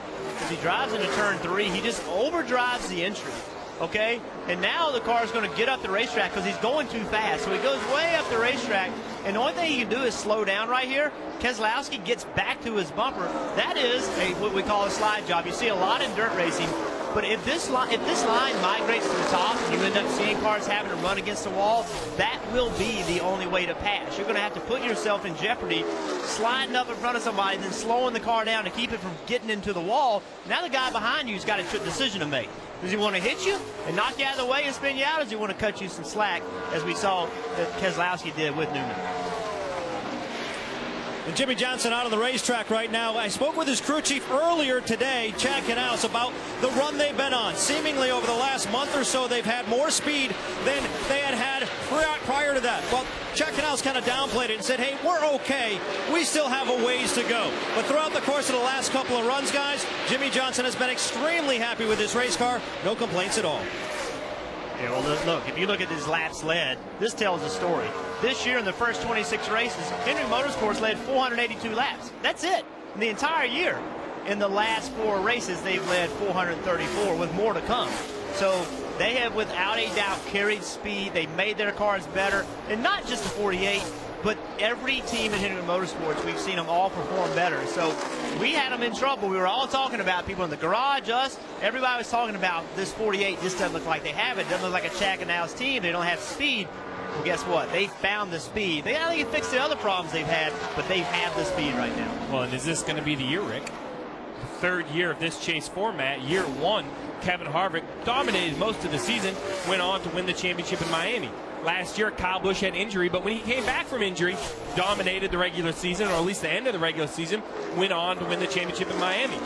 Jimmy Johnson has had an okay year, a down year by Jimmy Johnson standards, but is this the year that a team truly gets red hot at the end? A team that truly comes on in the playoffs. Could a win here today propel this to the round of 8 and on to Miami and perhaps a championship? And again, Jimmy Johnson has never advanced out of the round of 12 in this format, but he's out front now. 500 degrees, 40 below, and protection for 15,000 miles. Mobil 1. Energy lives here. I'm like a sponge for this stuff. I can learn it, get it, sell it. I can do this job in my sleep better than some people can do awake. I just want to make sure this brain stays in hyperdrive. Hey, we hear you. That's why AARP created Staying Sharp. It's more than brain games. It's a personalized 360 approach to brain health with assessments and tools that can help you keep your brain sharp. If you don't think this is right for me when you think AARP, then you don't know ARP. Get to know us at aarp.org/possibilities. This man's body thinks it's dying as he doggedly consumes wings that are 60 times spicier than a jalapeno pepper. His brain is shutting things down. His eyes weep involuntarily. His breath labors. This is the essence of the masochist. To touch death, only to remind himself how alive he really is.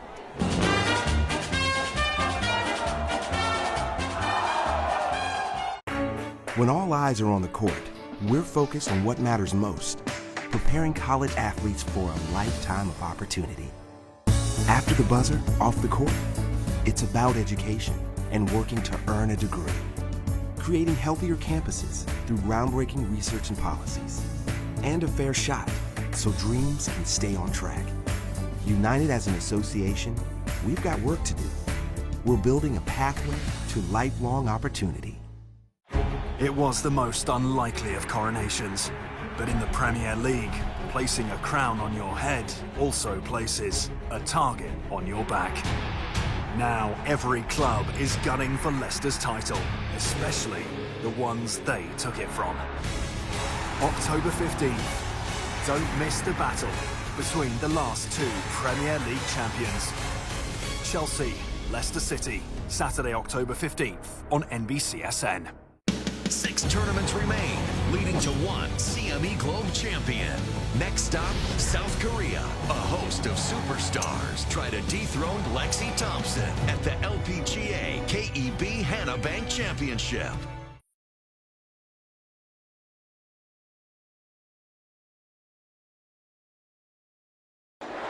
Green flag pit stops have started in the Bank of America 500. Marty.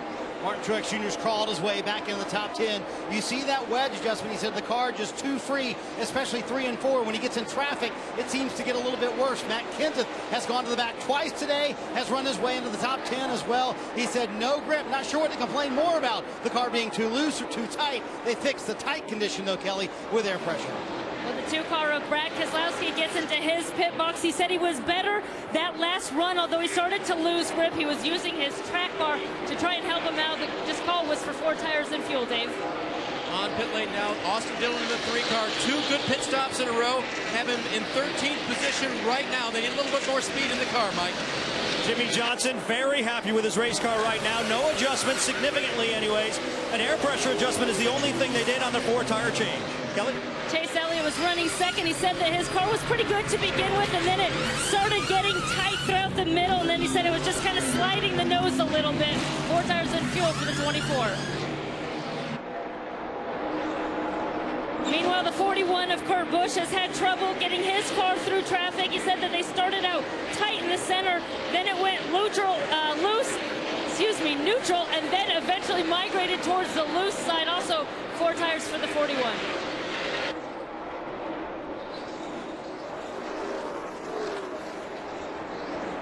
And the 31 of Ryan Newman, he had worked his way up into the top 5. He said the balance on that car is really close. He has not been asking for many changes on the 31 throughout the day, and this is a 4-tire stop. Cars continuing to come to pit road for green flag pit stops. Kyle Busch was out front, led a lap. Now he's brought his car onto pit road. Let's go to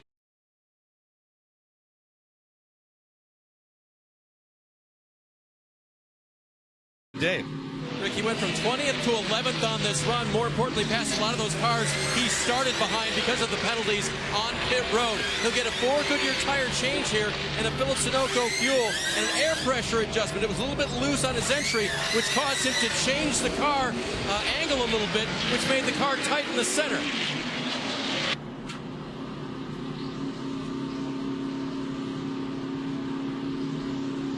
When the green flag pit stops started, it was Jimmy Johnson who was out in front of Chase Elliott by about a second.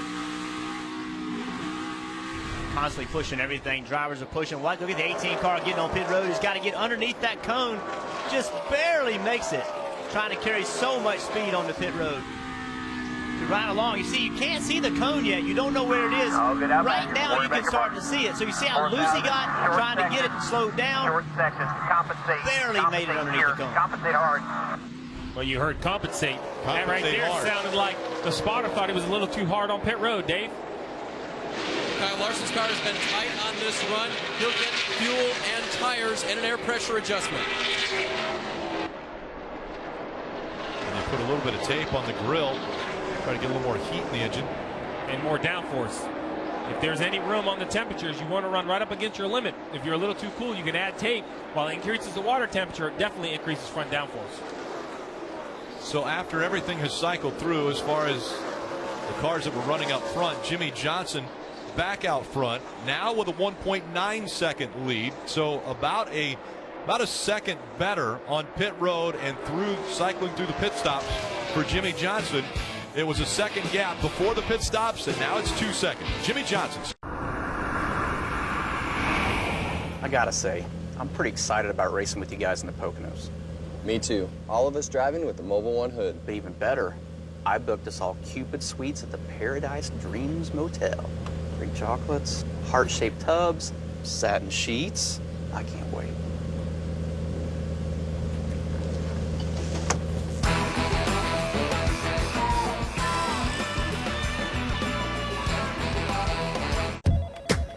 I'm like a sponge for this stuff. I can learn it, get it, sell it. I can do this job in my sleep better than some people can do awake. I just want to make sure this brain stays in hyperdrive. Hey, we hear you. That's why AARP created Staying Sharp. It's more than brain games. It's a personalized 360 approach to brain health with assessments and tools that can help you keep your brain sharp. If you don't think this is right for me when you think AARP, then you don't know ARP. Get to know us at aarp.org/possibilities. This man's body thinks it's dying as he doggedly consumes wings that are 60 times spicier than a jalapeno pepper. His brain is shutting things down. His eyes weep involuntarily. His breath labors. This is the essence of the masochist. To touch death, only to remind himself how alive he really is.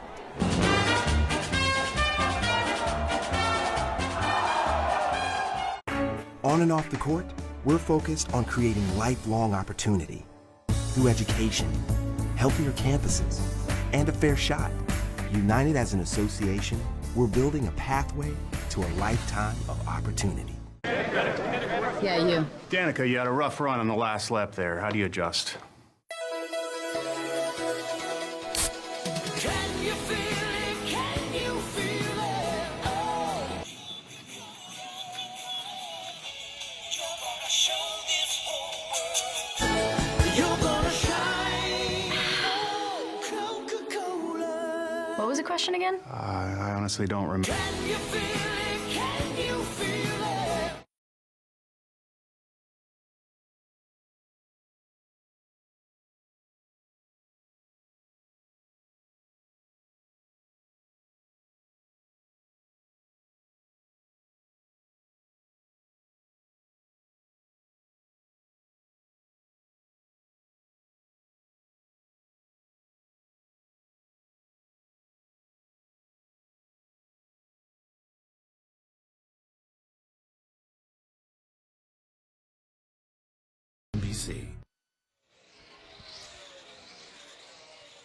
NASCAR on NBC is brought to you by Bank of America and is part of a commitment to supporting military nonprofits across the country. Bank of America teamed up with Hendrick Motorsports and USO of North Carolina to surprise 3 transitioning service members with a hands-on glimpse of Team 20 or 48 pit crew training, and they got tickets to the race.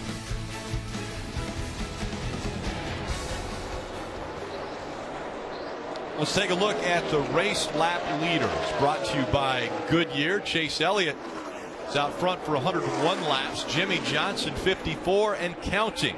He continues to lead with Chase Elliott running second. Denny Hamlin has led 52 laps. Harvick was out front for 12 before his issues. Joey Logano also led 3 laps, but also in the garage right now. Now, both of those drivers are going to get an extra bonus point for leading a lap, but that's probably not going to be enough because they are definitely in a deep hole as they run 37th and 38th right now off the track. Jimmy Johnson out front. Again, 7 Charlotte wins, 4 and then 4 others in the All-Star race. So 11 wins at this racetrack. He is closing in on 1,800 laps led at this racetrack, and he continues to add to that number. There's debris on the racetrack, and the caution has come out for the 5th time. Debris on the front stretch, and so the field will pack back up again behind the pace car, and we will have another restart. Now, the green flag pit stops happened just a few laps ago, about 14 laps ago, so not long enough ago for anyone to probably try anything crazy. But would you see maybe a 2-tire stop here, or even would you go no tires, just fuel, to see if you can get some track advantage? Well, if you're not going to take tires, there's no reason to come to pit road with this caution right here. They're already in a 1-stop window. I really expect all of the leaders to come to pit road and the majority to take 2 tires. So the question is, you know, with the top 7 all being chase cars, what do? Do you just stay on strategy with everybody else? Jeff, if you're Kyle Busch in 10th, Austin Dillon in 13th, Kurt Busch in 14th, I really think this caution is a point of decision for them. What do they do? Continue to take tires, or do they stay on the racetrack and try to gain some track position?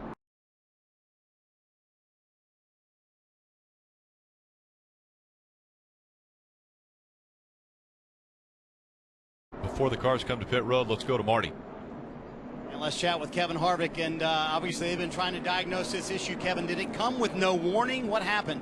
Yeah, it just basically shut off. So I immediately thought, you know, it was a power issue as far as battery or something like that. So I immediately shut it down. So I didn't get to see what the dash looked like.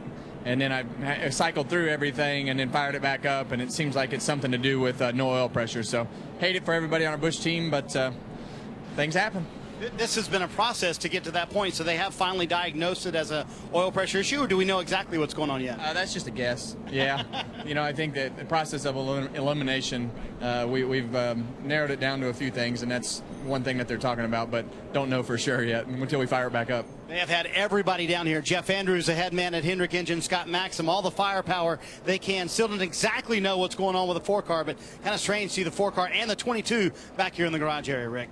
Yeah, surprising. 2 definitely drivers and teams that we would have expected to be favorites, not only at this racetrack, but especially for the championship, now both in a hole. Yeah, and some of the issues that Kevin could be talking about is a lot of these engine control units basically have insurance policies built in so they don't hurt the engine. So if there's a mechanical issue, it electronically takes over and says, nope, you can't run, you're going to hurt the engine. One of those is low oil pressure. If you have an oiling system issue, maybe a leak in a line, it won't let it run. Sounds to me like maybe they're not sure if they have a mechanical issue or electric issue or a combination of both. Very hard to diagnose. And everyone now making their way on to pit road. All the lead lap cars have that opportunity first. We go to Mike. And Jack and Al was calling a play, not exactly saying specifically what he's going to do. It sounded like the call was bonsai tree. We'll see exactly what that means here as the team goes to work on the right side. A 4-tire change, it looks like, for the 48. Full service. Dave? Upper right, Denny Hamlin going to take 4 tires and get a wedge adjustment for a car that is still tight. Wheels and crew chief reminded him, don't panic, we're going to take 4. Kelly? Lower left, that's Chase Elliott. He said that his car started off a little bit snug, but he had better drive off that run. It was 4 tires and fueling for the 2 of Brad Keselowski. Said it's starting to kind of make me mad because the front or rear just won't work. We got to do something. It's an air pressure adjustment for the 2. Truex Jr. moves up to 4th. Keselowski drops a spot. Kenseth up a spot. Edwards down a spot.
NASCAR doubleheader today. Coming up next on NBCSN, it's NASCAR Xfinity Series racing from right here in Charlotte. Both races, Friday night and Saturday night's race, rained out because of Hurricane Matthew, so they will both be run today. Of course, still 102 laps to go in the Cup race, but a big race for the Xfinity Series. Yeah, the first cut race in the Xfinity Series chase at 2 championship favorites, Jeff.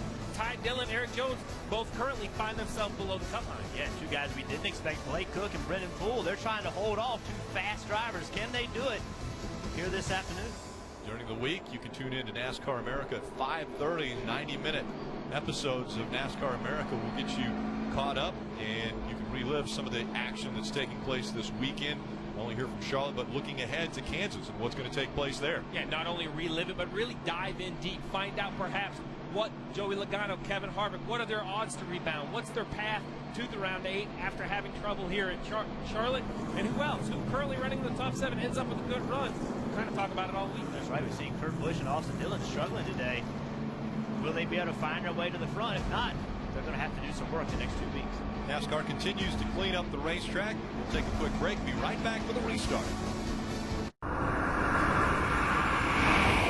I gotta say, I'm pretty excited about racing with you guys in the Poconos. Me too. All of us driving with the Mobile One hood. But even better, I booked us all Cupid suites at the Paradise Dreams Motel. Free chocolates, heart-shaped tubs, satin sheets. I can't wait.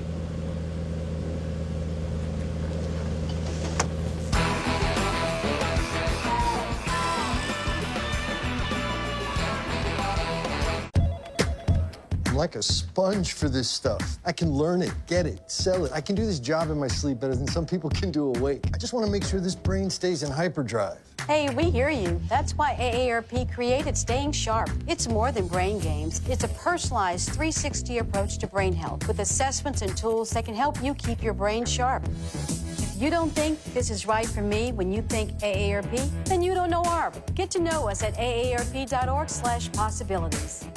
Here's some information. We have the right amount of beer taps. If we had any more, the kegs wouldn't stay fresh. Any fewer, and we might not have that beer you like on tap. The one you can't pronounce, so you just point. We've got all that and more, which makes us pretty confident. We've got that confident look in our eyes, the squinty one with the furrowed brow, because of the taps.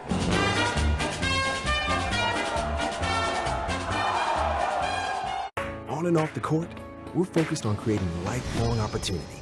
And that starts with education. More college athletes are earning degrees than ever before. But we've still got work to do. That's why we're raising the bar for incoming freshmen, so they're prepared when they get to campus. And why teams can't play in championships unless they make the grade. Education matters.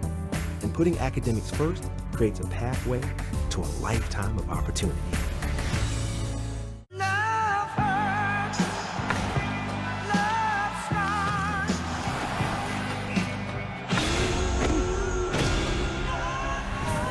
Wednesday Night Rivalry returns with NHL Face-Off on NBCSN.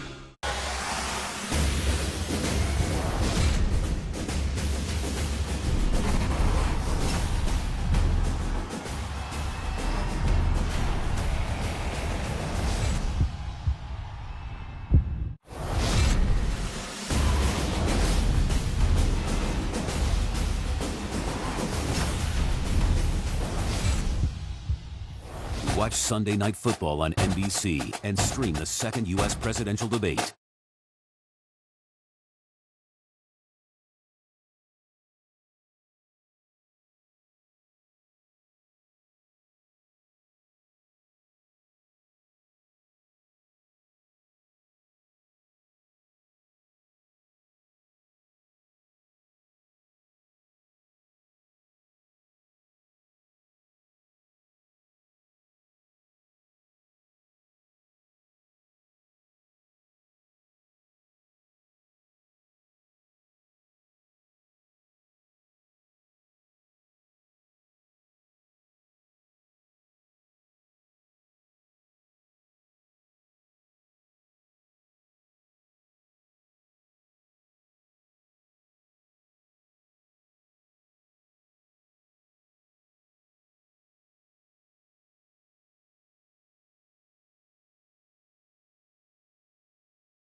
do no tires or just do 2, trying to get that track position. McDonald's serving breakfast all day, and with just 99 laps to go, everyone that came to pit road under this caution will have to come at least one more time. One more stop, potentially, for these teams before they get to the checkered flag. Who will be aggressive on that final stop? All right, listen, I think this car right here, Martin Truex Jr. and his team, they're starting to the outside of row 2 in 4 position. This is the highest they've been all day. Had a good pit stop, but on top of that, they've made their car better. The last few runs, they've had some speed. Let's see what they can do with track position.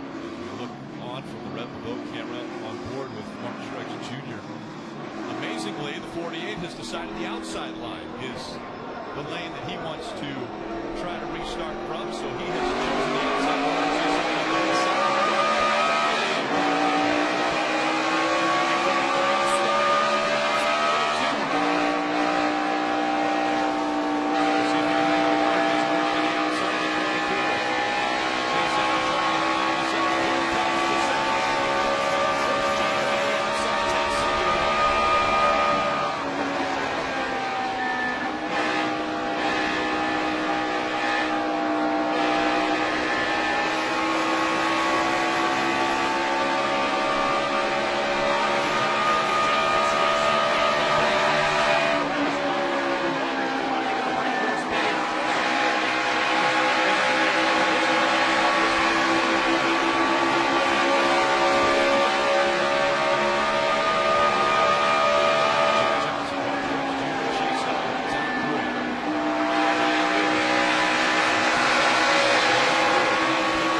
To you. Top safety pick, mid-size car and SUV. Most dependable means a lot to me. The green car because I like fuel efficiency. What if there was a car company that received all of these awards? One company, one award in all these? Chevy. Chevy. Chevrolet is the most awarded car company of the last 2 years. I love it. It's fierce. How would you... Hey, Gary, I heard you switched to Geico. Yeah, saved money and got a lot more. More? 24/7 access to licensed agents. I guess more is more. Geico. Expect great savings and a whole lot more. If Carl wins today, I'm going to do a backflip. Maybe when you're dreaming. Guys, I'm telling you, I can do a backflip. Yeah, I've seen Carl do it a million times. Oh, that's neighborly. Enough. You're good, man. That is a banner. Maybe one of the wings. Nice one. Yeah, that's good. Toyota. Let's go places. All right, dude, you got this. You gotta stick the landing. Hey, man, you want a wing?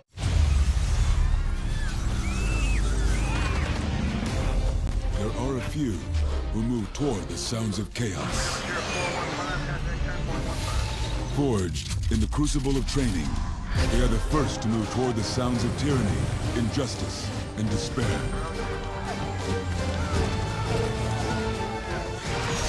They are the few, the proud, the Marines. Guys, no one's playing as you in Madden on Xbox One. As your agent, I need you to go out there and connect with the Xbox Live community. Get your popularity back up. Great game, Julia. I win! Oh, yeah! Go. Come on, get there. Yes, touchdown. Snaps the ball. Drops back.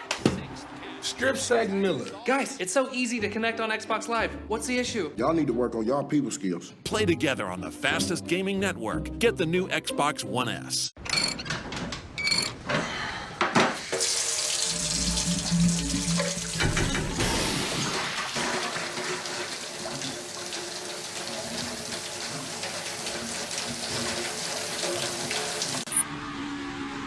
Spotter talking about how the wind's picked up. You would think the wind wouldn't have a lot of effect on a car that weighs over 3,000 pounds, but it has a major effect on the way the cars drive.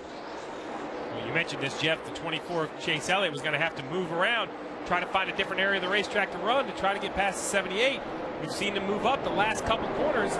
It seems to get through the middle of the corner actually a little better than the 78 and carry the momentum down the straightaway.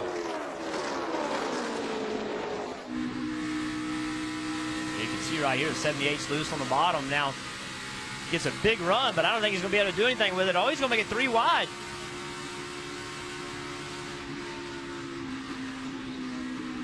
Up the track goes the 78, and right by goes the 24 of Chase Elliott. And caution comes out once again. Into the wall hard. That's the 47 of A.J. Allmendinger. For sure. Might not even be able to get it back.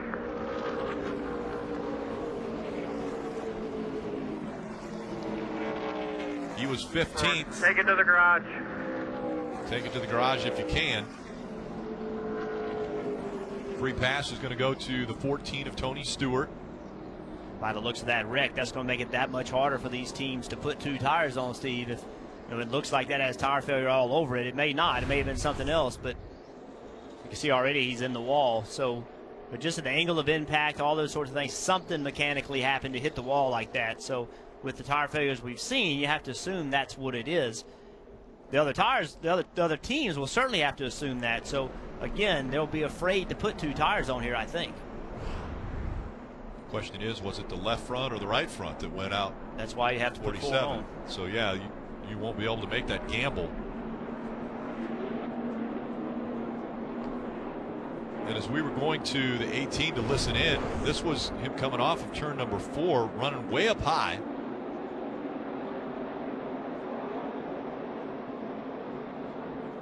Would you call that kissing the wall? That's light contact. Light contact?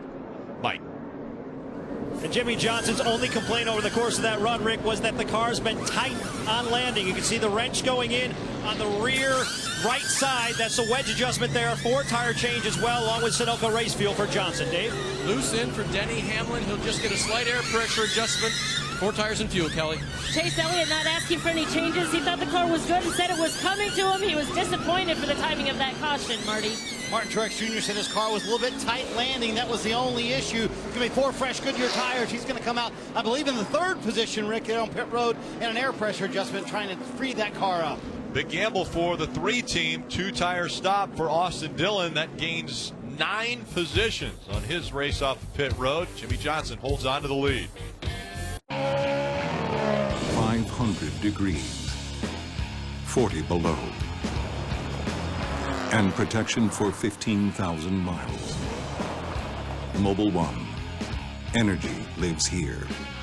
Look at all these televisions. Is this heaven? Have we all died and gone to the sports afterlife? No, but this place is no less holy. A miracle of flat screens and premium sports packages, all in the service of a sports fan's basest desires. So while this isn't the heaven, it is a heaven. And this one serves beer, which is a nice twist.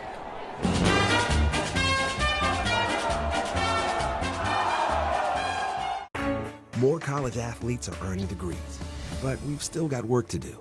So we're raising the bar, and only teams that make the grade get to play in championships. Focusing on academics builds a pathway to a lifetime of opportunity.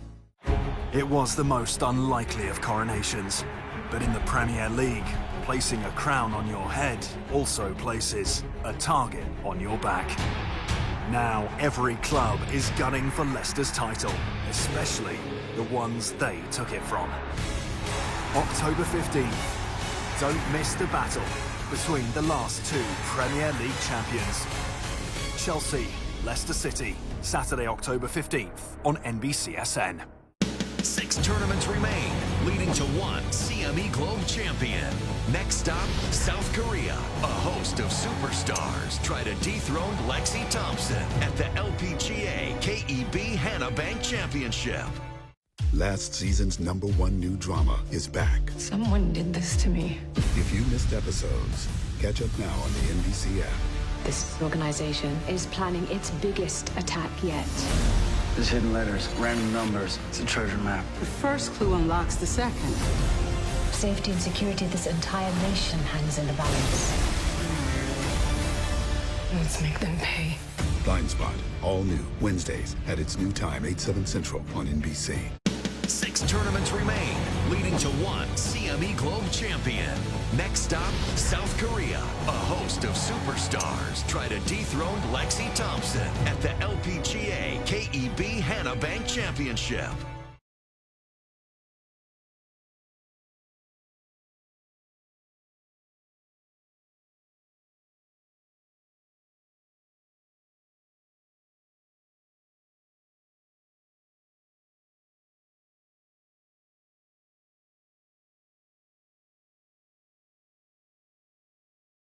Beautiful shots of Charlotte Motor Speedway. Today's aerial coverage provided by our partners at Smithfield Foods. Once again, thinking about those affected by Hurricane Matthew all along the East Coast.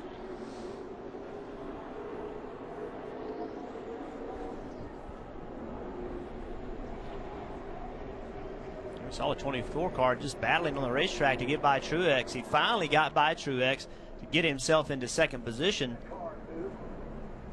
where you'd want to be. Then coming off pit road, you can see right here, he's coming off side by side with the 78 and the 11. It sounds like he slows up to try to get to be in 4th to start on the outside, but he didn't time it right. Now he's going to be in 5th, starting on the inside, with most likely Austin Dillon on leading the inside line with 2 tires. So you see right here, he slows down.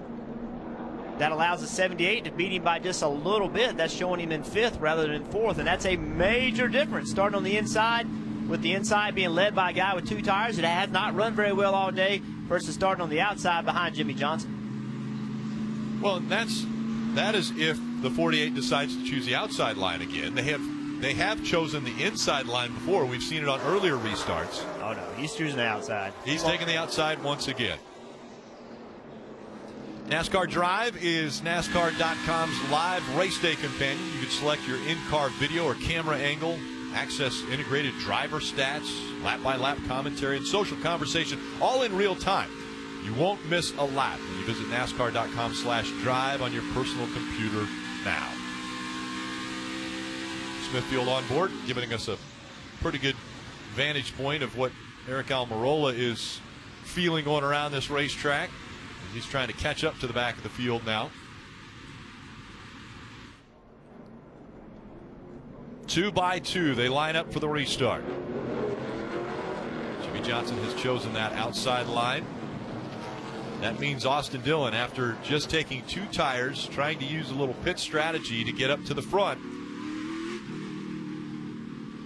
He will start on the inside.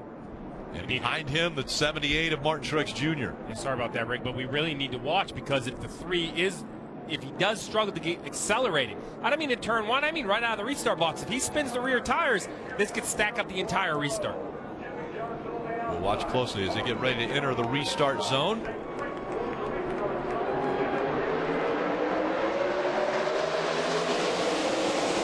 And he gets bumped from behind by the 78. Around goes the 3 on the restart. The 24 of Chase Elliott also around. Hard contact by Austin Dillon. Also caught up. The 44 of Brian Scott. That's real nice. That's what I was talking about. If the 3 couldn't accelerate, how patient could the cars be behind him? It seemed like the 3 didn't go fast enough for the 78. There was definitely contact between the 78 and the 3. But, you know, he was doing pretty good against the 48. The 48, it wasn't really pulling him. It's like the 48 and the 3 both had trouble in the restart. But little things matter. Think about Chase Elliott. The decision made to start on the inside versus the outside.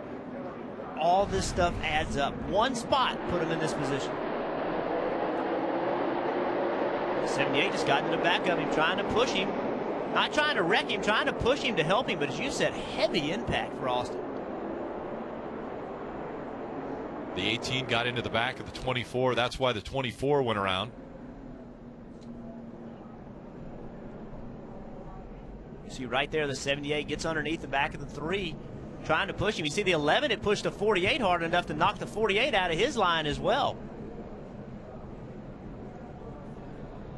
How much damage is on the 18?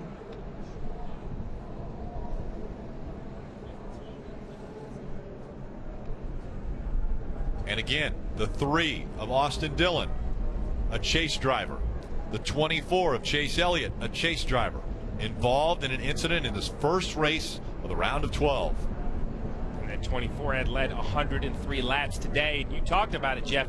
You went through all of it as you see a big impact in the safer barrier by the 3 of Austin Dillon. And that's new safer barrier that was added for this race. But you had mentioned it. The decision by the 24 for that split second leaving pit road to breathe the gas just a little bit allowed the 78 to go by, and the 11 moved him inside row. Let's ride along with Martin Truex Jr. in the 78. Come on, keep digging, keep digging, keep digging. Caution's up. You have to wonder if there it is from the 24.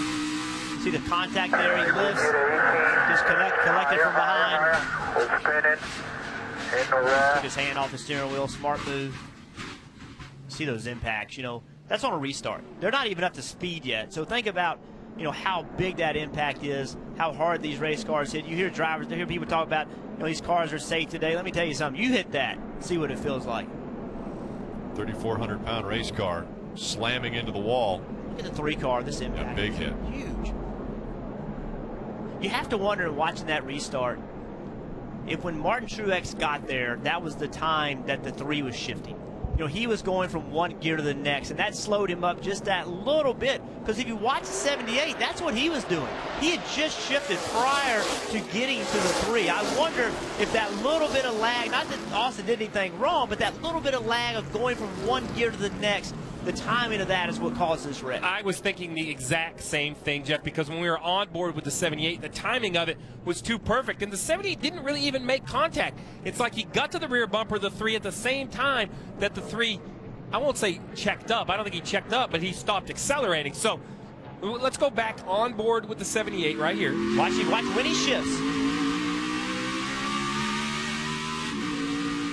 It's exactly the same time he shifts. So if the 3 is, you know, a half a count behind in his shifting, the 78 gets into his bumper just when he gets out of the gas. Yeah, watch on these in cars, just the way these guys hit. Yeah. It's just amazing. pretty amazing, the contact and how violent it is. We can say that they are safer barriers, but it's just all it is dissipating that initial impact. Take another ride along with the 24 of Chase Elliott. Watch the helmet in the hands.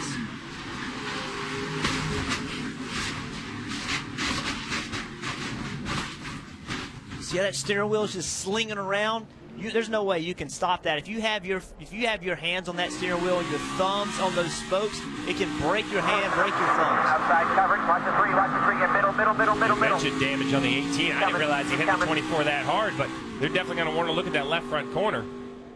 So you watch this right here. What I think is interesting is the same time the 78 gets to the 3, the 11 got to the 48. If we could see that overhead replay one more time, it's like the second row had momentum, and they caught the two leaders at the exact same time. The 48 was able to save his. Watch the blue 48. At the same time the 3 starts to spin, that blue and yellow 48, look at the movement he gets from the 11.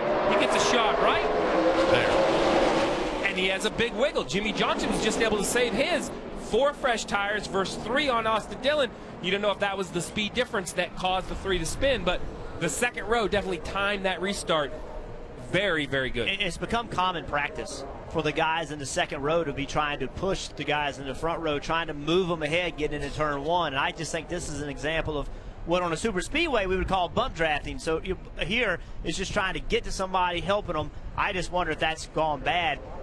And it was because the guys running 3rd and 4th got great restarts. They had great momentum moving toward the front row. So much cleanup taking place entering turn number 1. They've decided to red flag this, so all of the cars are stopped on the back stretch.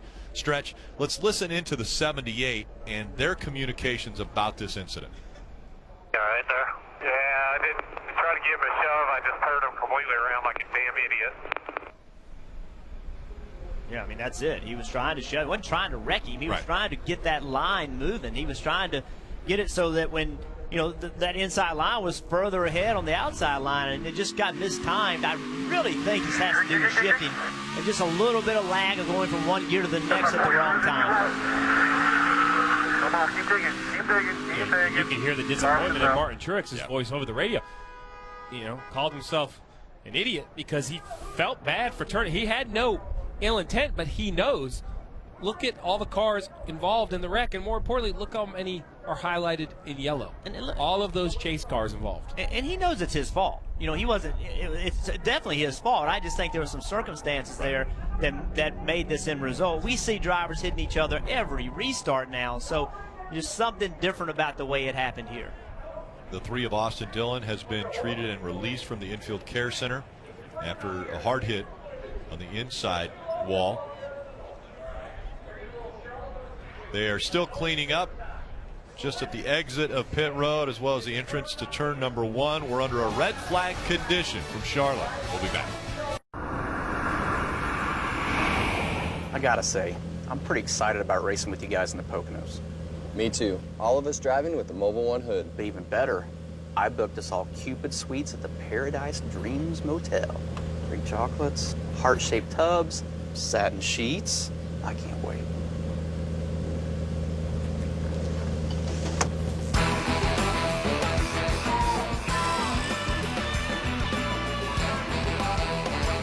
You always do this. You had a couple of pops in you and got cocky. Who's up for a game of wing roulette, you said? Because you thought it'd be funny to watch one of your friends get stuck with the hot one. But your friends, they got teriyaki, then spicy garlic, and then Asian zing. And now you're looking at the last one and you're thinking, my God, what have I done?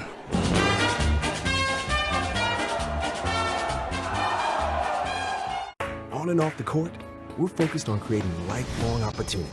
And that starts with education. More college athletes are earning degrees than ever before, but we've still got work to do. That's why we're raising the bar for incoming freshmen, so they're prepared when they get to campus. And why teams can't play in championships unless they make the grade. Education matters, and putting academics first creates a pathway to a lifetime of opportunity.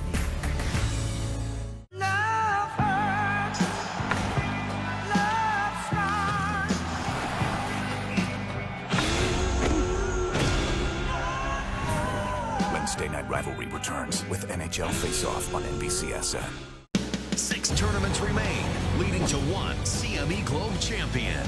Next stop, South Korea. A host of superstars try to dethrone Lexi Thompson at the LPGA KEB Hannah Bank Championship.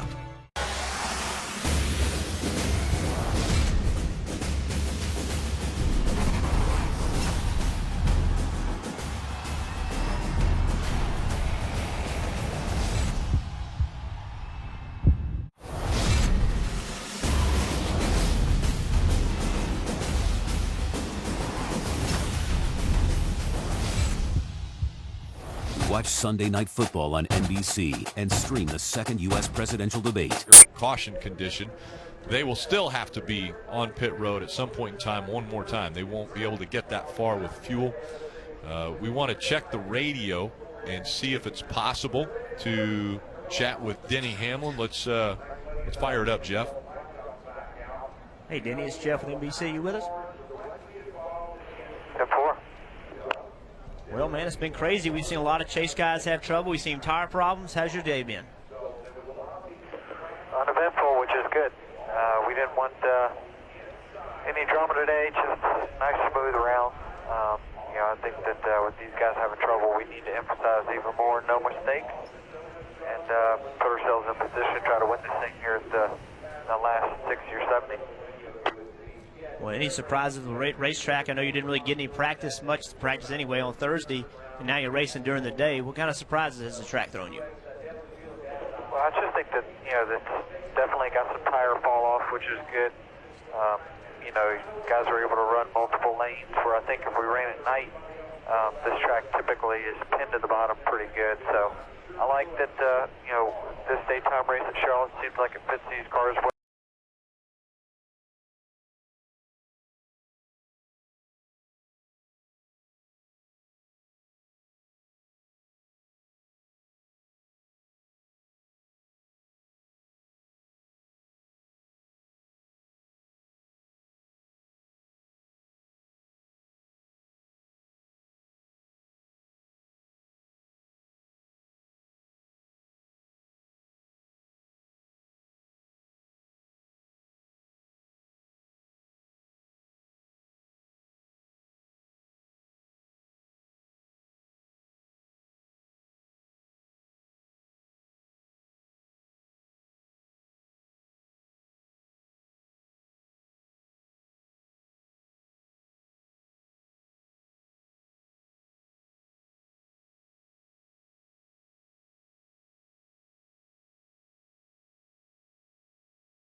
And welcome back to Charlotte Motor Speedway, still under a red flag condition. Safety workers continuing to clean up the racetrack, and let's go down to Dave. with Chase Elliott, who's just stepped out of medical. First of all, you okay? Yeah, all good. Okay, very good. It looked like you guys were trying to choose a lane. Did you get the lane you wanted after those pit stops, and then is that what ultimately cost you? No, just I guess the 3 spun his tires. I think they put on 2 tires, I think, and then the 78 was trying to push him and ended up getting him out of shape, and then I think the 18 didn't see it and got into me, and I tried to get off the brakes and get down and keep that from happening, but definitely unfortunate. Man, we had such a good car today. I'm devastated that we didn't get the result that my guys deserved. They gave me such a fast 3M Chevy, and man, that's all you can ask for. So we just got to go do more of that next week. Same confidence heading to Kansas? I sure do. All right, Chase is out for the day, but he's got another race next week before the unknown of Talladega. Let's listen into a little bit of radio. Now the cars are starting to roll. It's been changed from a red to a red to a yellow flag condition. So we were just listening into some radio. We want to listen into the 41 radio and hear what they had to say just moments ago. I think it took out the 24 too, didn't it, Corelli? 3 and the 24. Yeah, it's three car for sure. 24 went head on in the fence. 18's on pit road working on his too. Charlotte has turned into Talladega. Yeah, roger that. Well, Rick, that information is very important because Kurt Busch has not had the best day, hasn't had an awful day. But look at all the guys that were involved in that wreck. More importantly, we have Kevin Harvick, Joey Logano. Now, Chase Elliott and Austin Dillon joined those 2 in the garage. Those are 4 drivers out of the Chaser 12 that have had an issue. So now the 41 of Kurt Busch, I think, needs to understand what opportunities ahead of him.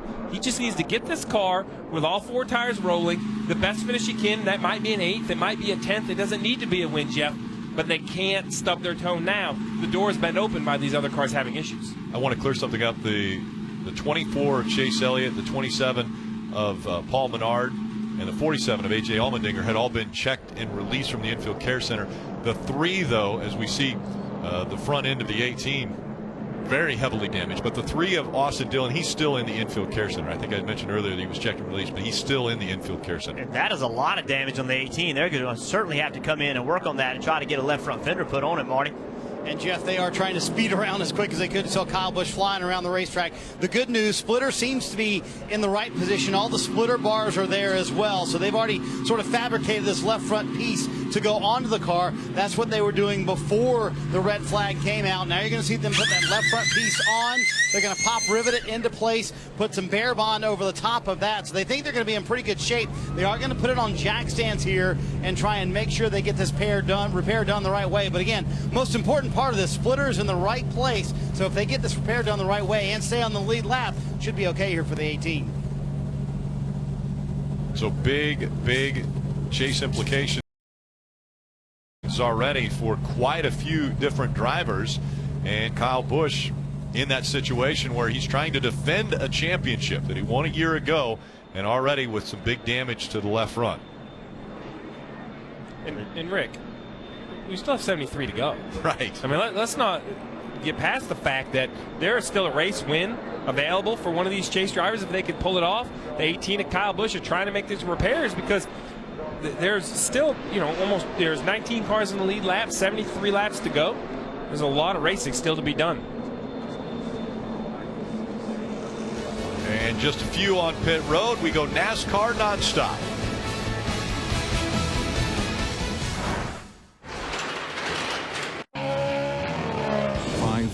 Degrees, 40 below, and protection for 15,000 miles. Mobil 1. Energy lives here. Look at all these televisions. Is this heaven? Have we all died and gone to the sports afterlife? No, but this place is no less holy.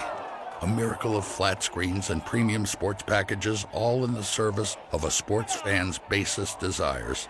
So while this isn't the heaven, it is a heaven. And this one serves beer, which is a nice twist.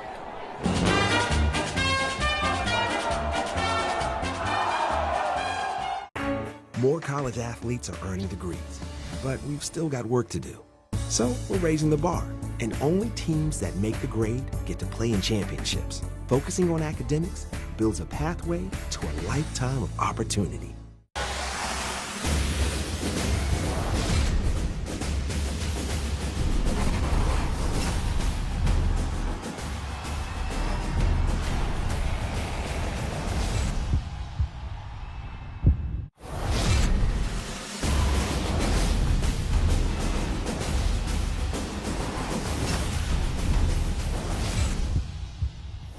Watch Sunday Night Football on NBC and stream the second U.S. presidential debate.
On NBC.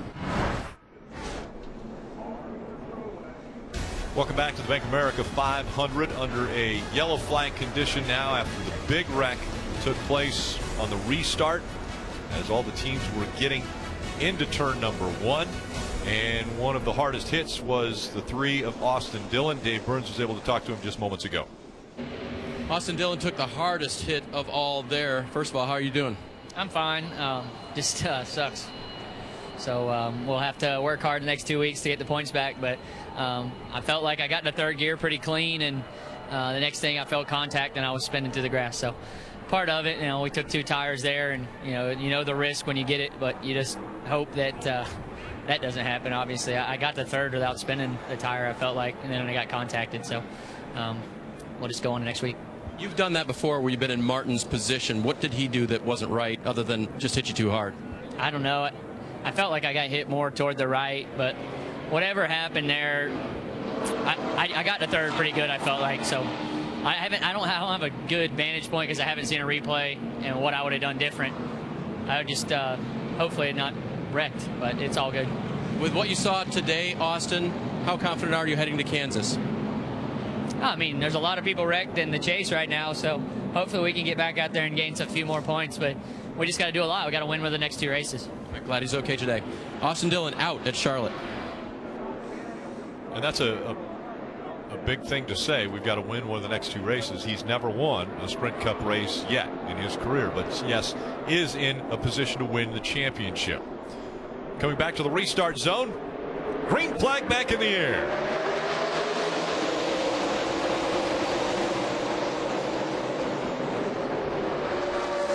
A lot cleaner restart this time. Jimmy Johnson with the momentum on the outside. He gets in front of the 11.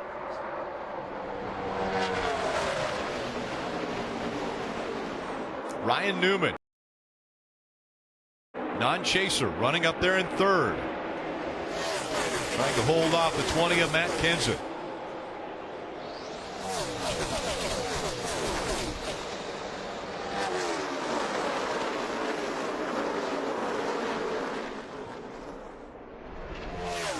A little bit of smoke coming out of the 5 of Casey Kane as he was going through the turn. Maybe a little tire rub there.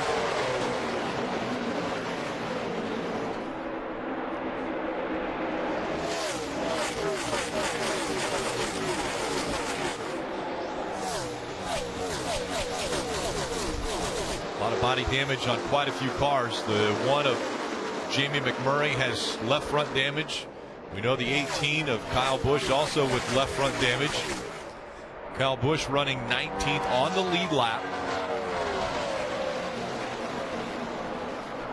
4 Chase drivers are off the track. Austin Dillon, Chase Elliott, Kevin Harvick, and Joey Logano.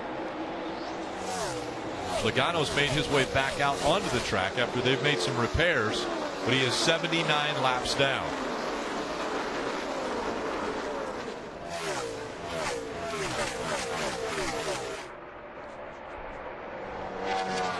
As they run the chase points.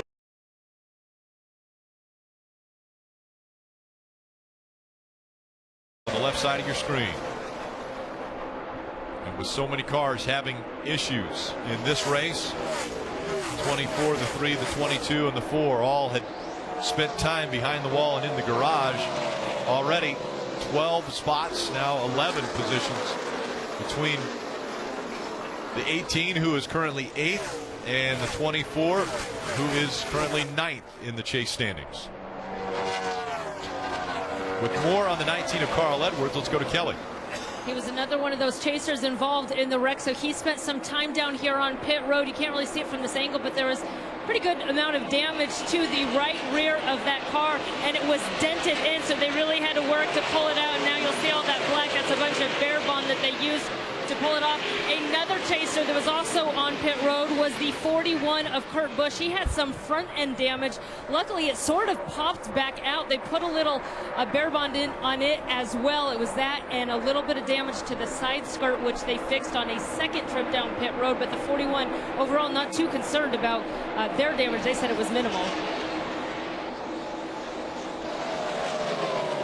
Hey, Rick, we hear a lot of reports where the pit reporters tell us, like Kelly just did, about bear bond. All bear bond is basically like an industrial sized piece of duct tape. This thing is like, it can be cut to different sizes, but it's much thicker than regular tape. It's probably 2 or 3 times the thickness. Some even has a little metal impregnated into it to make it hold form even better. It's just a product these pit crews use to try to repair what they can of the sheetrock. And the adhesion of it is ridiculous. Like, if you get it on you, forget it. Like, it is unbelievable how it sticks.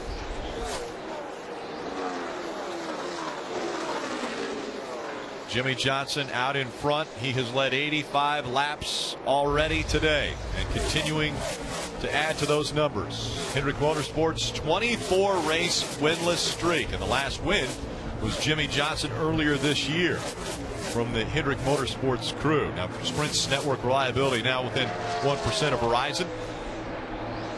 Switch today, save 50% on most Verizon, AT&T, or T-Mobile rates. Visit a Sprint store or sprint.com/network today.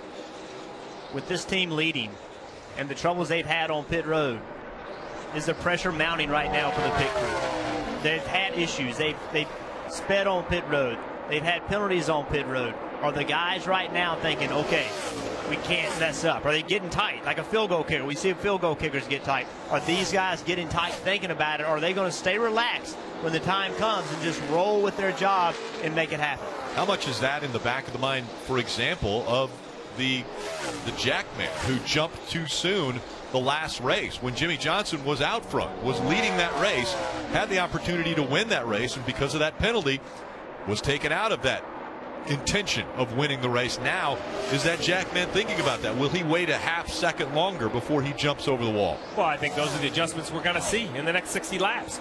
That's what that's what the preparation all week long comes down to.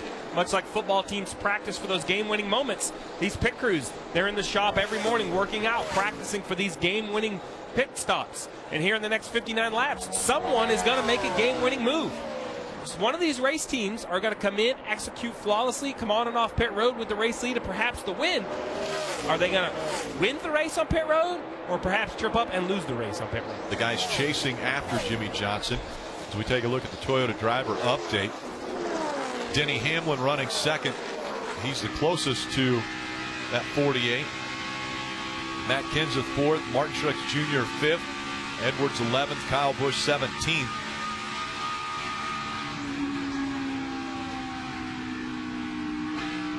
All chase drivers chasing right now after Jimmy Johnson. Another Toyota driver we saw, Kyle Busch, had trouble. Got through that wreck, didn't get any major damage, but got enough damage on this left front fender where they have had to come in and put a patch on it. They have a prefabricated fender they're able to put on, glue it on, tape it on. You see that black area, but the speed is not there. This car is not driving like it was earlier. He's really not making much ground up at all. He's having trouble passing cars that earlier in the race he would have blown right by. So these guys may need another caution to do some more work to this car. And yes, they'll have to do more work to this car, but they have to look at the big picture. There right now are 4 cars that are in this chase that are off the racetrack or way behind to the point where they won't be able to catch him. So are they looking at the big picture saying, all right, let's not do anything crazy, trying to go too fast, trying to get by too many people when the risk versus reward might not pay off. Well, I just don't think there's a very big risk to working on your car. The caution comes out, try to make it better. Kyle Busch, a lot of time behind the wheel, he'll know what level he can push the car. I look at Kyle Busch's teammate here, Matt Kenseth, as somebody that's kind of snuck up on us. Currently running in the 4th position, had to start the rear of field today for the mechanical issue through inspection, had some pit road penalties early, has just continued to be Matt Kenseth. He is the driver you barely ever talk about, and then all of a sudden you look up and he's there. That's what Matt Kenseth has been known for his whole career. Another example of it here, a long race at Charlotte, and he's looking inside the 31 for the 3rd position. You saw that move right there. He wasn't inside of the 31 when he made that move. He just turned left saying to Ryan Newman, hey, look, cut me some slack. I'm faster than you. I am faster. Just let me roll. That's why he turned so early down the track straightaway, just trying to send a message to Ryan Newman. Jeff, hard to believe, as Steve mentioned, this car started 39th today, took the green flag in 39th. Now he goes on the outside of Ryan Newman, trying to get that 3rd position. Then they fell back to 31st after that penalty you mentioned. Now up to the 3rd position for Matt Kenseth. Very quiet for him so far today. He said the car a little bit too tight. That's been his biggest complaint all afternoon long. But this track position does wonders for you, doesn't it, Jeff? When you get up front, the car all of a sudden feels a lot better, doesn't it? Oh, the car drives so much better. That's why we see drivers, crew chiefs do 2 tires. Even 2 tires isn't faster than 4, but that track position, clean air, that added downforce by not having so many cars in front of you, it makes the car drive so much better. It's really not looser or tighter. It's just more grip by being in clean air. We're listening into Matt Kenseth's teammate, the 19 of Carl Edwards, just moments ago. Here's what they had to say on the radio.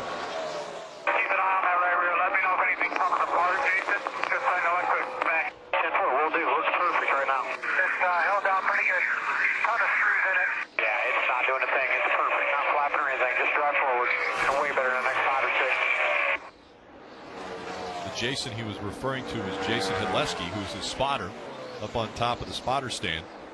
But that shows you that's even on the mind of Carl Edwards. While he's trying to focus on passing Tony Stewart for that very important point on the racetrack, in the back of his mind, he knows those guys have had trouble. Hey, let me know if that sheet metal starts to flat, because if so, I need to come to pit road. We can't risk having a flat tire. So even in his busy state on the racetrack, Carl Edwards is thinking bigger picture. Jimmy Johnson out in front. He has 77 career wins already in the Sprint Cup Series, but has never advanced out of the round of 12. This could be one of the biggest wins of his career.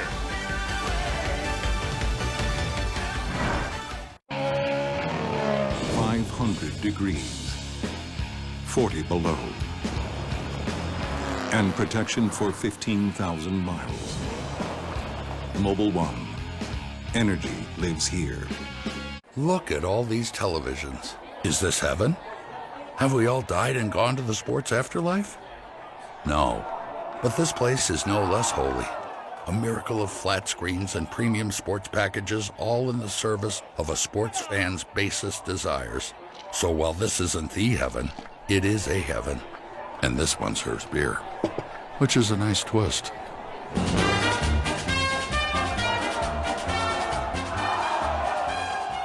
On and off the court, we're focused on creating lifelong opportunity. And that starts with education. More college athletes are earning degrees than ever before, but we've still got work to do. That's why we're raising the bar for incoming freshmen, so they're prepared when they get to campus. And why teams can't play in championships unless they make the grade. Education matters, and putting academics first creates a pathway to a lifetime of opportunity. 6 tournaments remain, leading to 1 CME Globe champion. Next stop, South Korea. A host of superstars try to dethrone Lexi Thompson at the LPGA KEB Hannah Bank Championship.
Next week in Kansas, Saturday, round of 8 begins for the Xfinity Series. Coverage at 3 o'clock. And Sunday, pressure mounts. The midway point of the Sprint Cup Series Chase race coverage at 1:30 p.m. And of course, this is a NASCAR doubleheader today. The Xfinity Series Elimination race will take place later this afternoon. That's on NBCSN.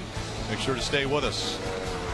From right here in Charlotte, North Carolina, as the battle continues between Ryan Newman and the 78 of Martin Truex Jr. Those two fighting for the 4th spot.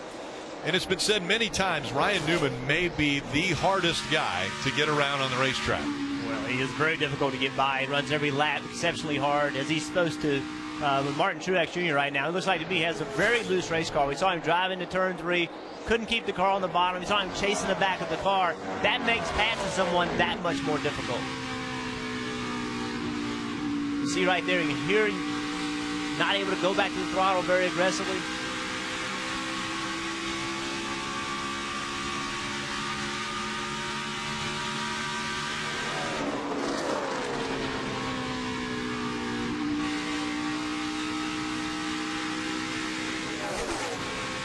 Pedaling as hard as he can, and he looks to the inside, may be able to get by that 31 now. So as the 78 makes his way past the 31 and up into the 4th spot, let's talk strategy as we now are under 43 to go. This brought to you by Smithfield Foods. Guys? Well, first it comes down to pit stops. Pit stops are definitely coming. The leaders cannot make it on fuel. So who will be able to execute? Pit mistakes have hurt people all day, hurt people all year. Who can execute and try to win the race? Yeah, chasers are in trouble. You don't want to be a chaser adding to that trouble list. So I think you have to be willing to take some risk in order to win this race. But don't make the risk so bad that you end up finishing 28th, 29th. You have 4 guys that are in trouble. Don't let them off the hook.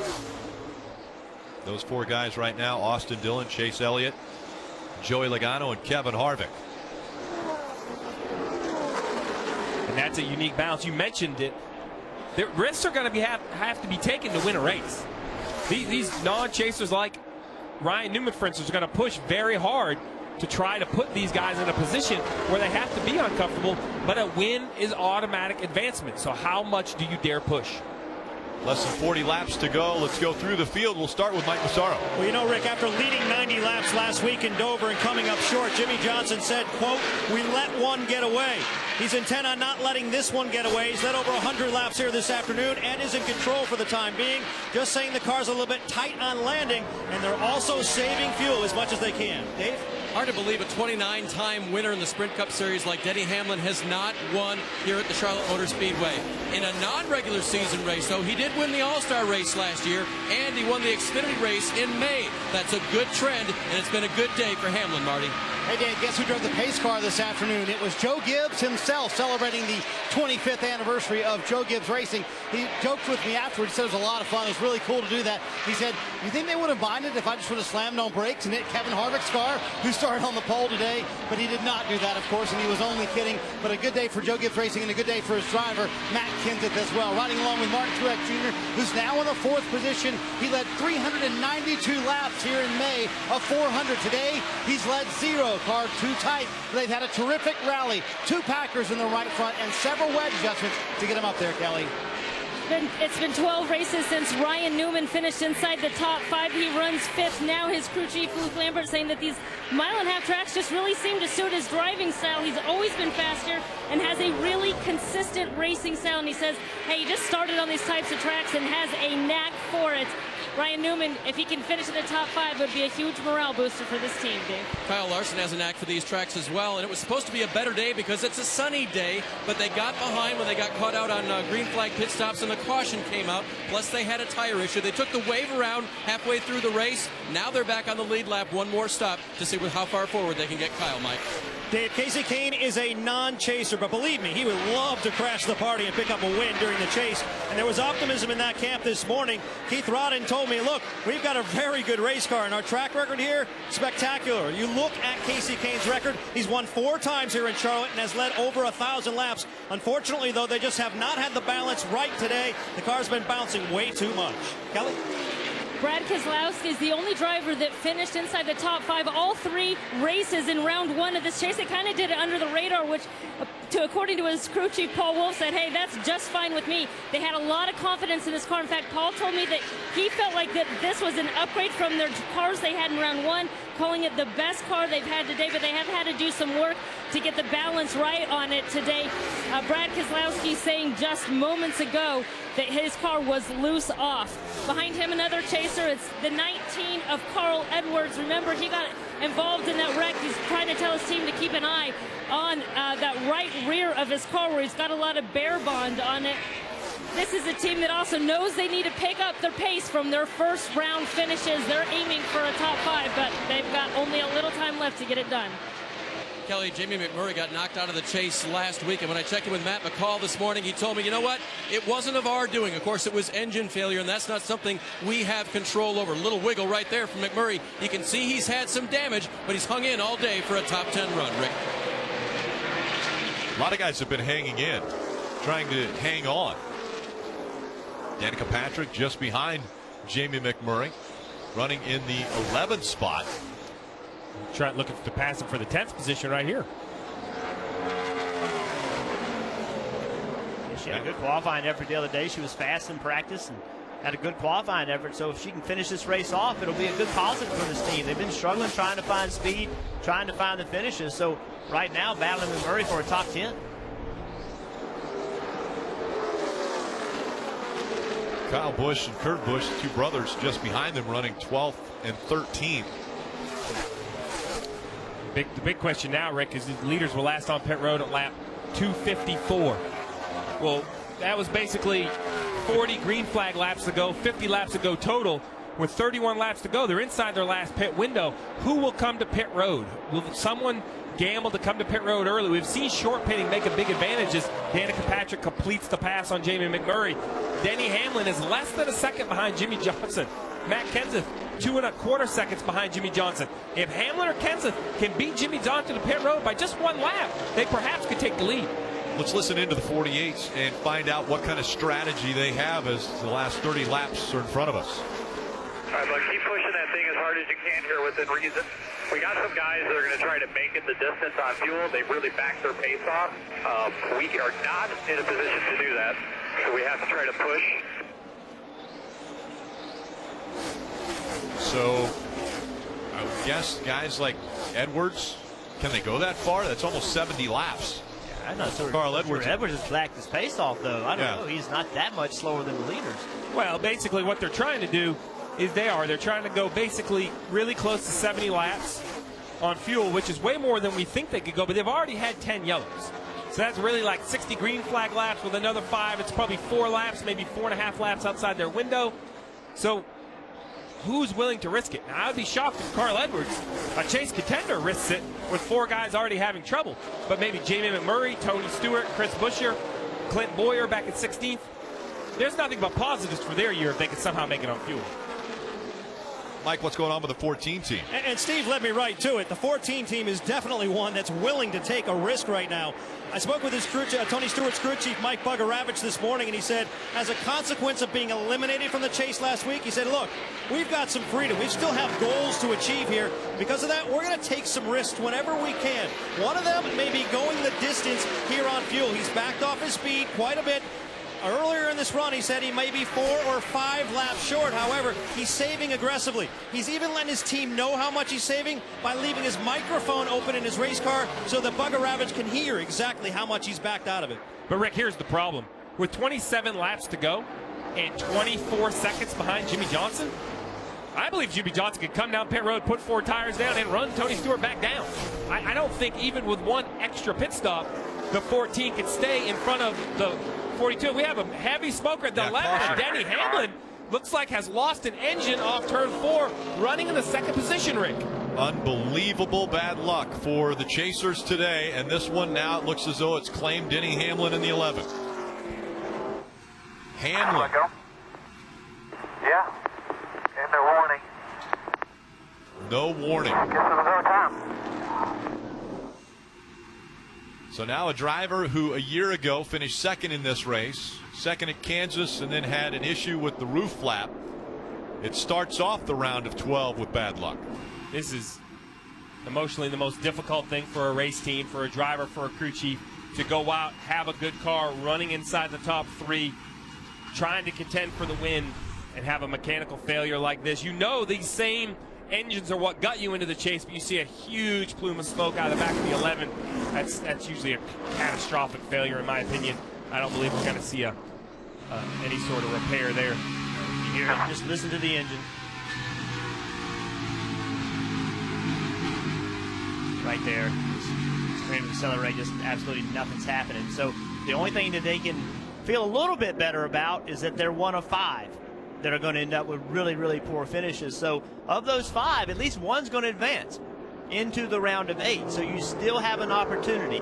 This is devastating, and without a doubt, when you have a car that good, you want to take advantage of it. But their chase is not over because there's other people that have had problems as well.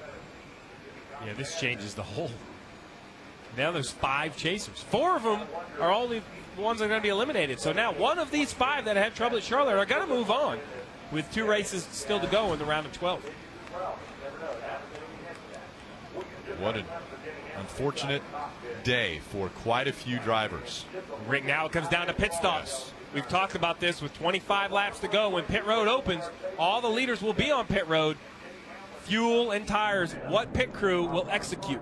Pit road's not open yet, so these guys aren't staying out. You can see the red light on the right-hand side of your screen. Pit road was still closed, so they're already starting to put down some speedy dry to try to absorb some of the fluid that may have gone down after that engine expires for the 11 of Denny Hamlin. So now this is definitely the pressure stop for everyone that goes over the wall. Bit of an advantage for Jimmy Johnson. He was able to put some lap cars between he and Kenseth. Remember, Hamlin was running second, much closer to Jimmy Johnson, but there's 3 lap cars in front. We'll see what those lap cars do. Sometimes those lap cars will just move completely out of the way going into turn 3 and allow you to move up. Sometimes they don't. Little things like that can have a huge impact on who wins this race. You see the 48 team trying to clean up the oil from the 11. The 48 is pitting in front of the garage entrance. So as the 48 broke that engine and coasted into the garage, obviously put down a lot of... 11 broke the engine. Excuse me. The 11 broke the engine and coasted into the garage, put down fluid behind the 48 pit box and want to get that cleaned up so when Jimmy Johnson pulls in, he can get the car stopped in the stall on the mark. My brain only works so well, Rick. If I see a 48 on the screen, even though I'm trying to say 11. And let's go trackside to Dave Burns. Well, and as Denny just catches up for the first time with Mike Wheeler, let's check in real quick. It was supposed to be simple, of course. Others have problems. You guys just maintain. What led to that, Denny?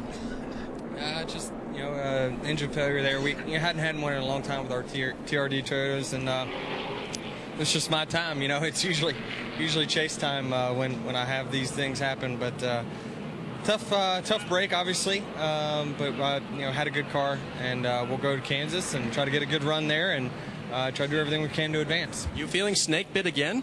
Yeah, it's just, I'm so used to it by now. I've been doing this 11 years, and I can't name anyone that's just had as bad luck in the chase as I have, but it's just part of it. It's part of racing. You got to have every piece of the puzzle just perfect to win these championships. And this was just a hiccup, and luckily some other guys had some bad days today, and we're not out of it. Sorry you're out, at least for today. Denny's had to let a lot of this stuff roll off over recent years, guys. Now remember, he has 4 other chase drivers that had issues before he did. And so although he'll fall down the list as far as his finishing position, potentially fall all the way down to 30th. I think Ryan Blaney is 26 laps down with only 23 laps to go. And that's a tough interview to give. His last engine failure was all the way back in Talladega in the fall of 2013. So it's been a long time since he had an engine failure. But remember, Rick, a 500-mile race here, not a 400 like we run for most of the year. Almost 460 miles in right there. So even with practice rained out, just didn't have quite enough life left in that engine. And pit road is open as we see the 20 close the gap between he and the 48 as they come on to pit road. Let's go to Mike Massaro. And Rick, Jimmy Johnson looking to add to his win total here at the Charlotte Motor Speedway. He's already won here 7 times. The car has been very good, but they're going to go to work on the chassis on the left side. They'll make a wedge adjustment there. Also a 4-tire change. Only thing he said negative is that it's been tight on landing. Marty. Mike pit stops that could decide and berth into the next round. Matt Kenseth comes in running second. He said, now that we have track position, I've lost my rear grip. The car's just too loose for Matt Kenseth. They're going to make an air pressure adjustment, trying to tighten him up. But he said, don't tighten it up too much. At the front end of pit road, Martin Truex Jr. is going to take 4 tires. He said his car and a long stop for the 78, and they stall it, leaving pit road, trying to push him off pit road. Truex came in running third. He's going to lose a ton of track position here on pit road. Another chaser with another issue. Yeah, he just said cycle power, so it actually shut off. But I was wondering if they were going to get it refired. They were having an electrical issue, but he did get it refired. But he's going to come out about 18th. And on top of that, Matt Kenseth, he came off pit road first. Matt Kenseth had a second better pit stop than the 48, so Kenseth won the race off of pit road. If Carl wins today, I'm going to do a backflip. Maybe when you're dreaming. Guys, I'm telling you, I can do a backflip. Yeah, I've seen Carl do it a million times. Well, that's neighborly. Enough. You're good, man. That is a banner. Hand me one of the wings. Nice one. Yeah, that's good. Toyota. Let's go places. All right, dude, you got this. You got to stick the landing. Hey, man, you want a wing? So, why the Marines?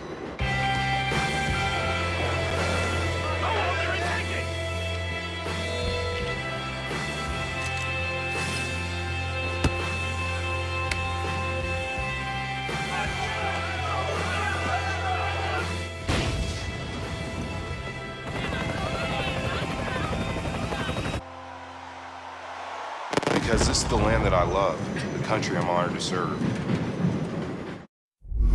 Guys, no one's playing as you in Madden on Xbox One. As your agent, I need you to go out there and connect with the Xbox Live community. Get your popularity back up. Great game, Julia. I win! Oh, yeah! Go. Come on, get there. Yes, touchdown. Snaps the ball, drops back. Strip sack Miller. Guys, it's so easy to connect on Xbox Live. What's the issue? Y'all need to work on y'all people skills. Play together on the fastest gaming network. Get the new Xbox One S. Welcome back to the Bank of America 500, and it has been a very eventful 313 laps with 21 still to go. Marty.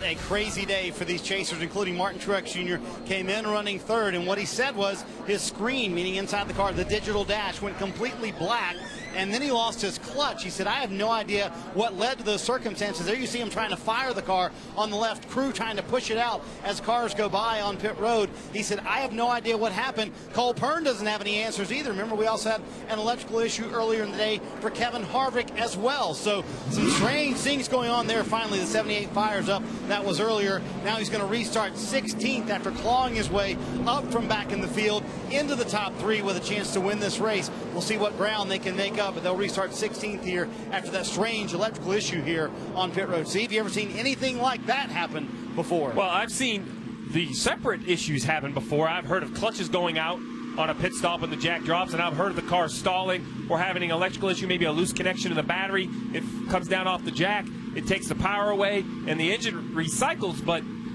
it seems a little interesting to have both of them at the same time, Rick. With just under 20 to go, let's take a look back at how we got here. And you take a look at the 20, started the race from the rear. They were penalized not only before the race, but then also once the race was underway, they got a penalty for being in their stall too soon, as far as the crew member.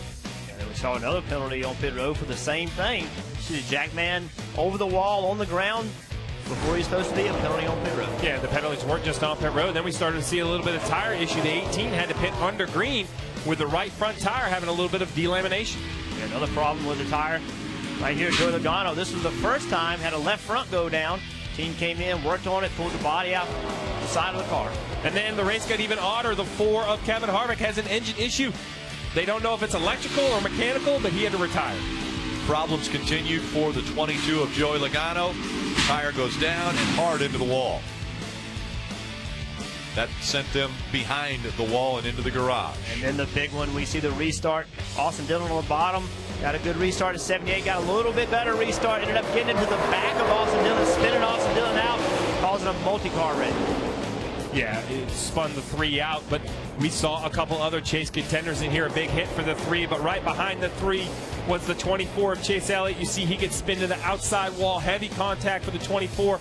He was unable to continue. And then the final blow of the day, or so far, the 11 of Denny Hamlin with an engine issue. I was going to say, I'm not sure that was the final blow of the day, but then right after that, the 78 of Martin Truex Jr. came in with a really good track position. Still a chance to win this race. Car stalls. Electrical system goes black. Cannot get moving. See, Matt Kenseth wins the race off of pit road, takes the lead away from the 48. So that will make it an interesting restart, of course, as we take a look at the Chase standings as they run. Matt Kenseth leading this race. Jimmy Johnson now will restart second. But Austin Dillon, Chase Elliott, Joey Logano, Kevin Harvick, and now Denny Hamlin all have had issues to the point where they are behind the wall. And how about Denny Hamlin behind the wall? Still +7. That's the kind of race we've had so far today. This could be the restart to win the race. Let's see if Matt Kenseth can get the start on the 48. 18 laps to go when they get to the start-finish line as they come into the restart zone. Green flag back in the air. Jimmy Johnson.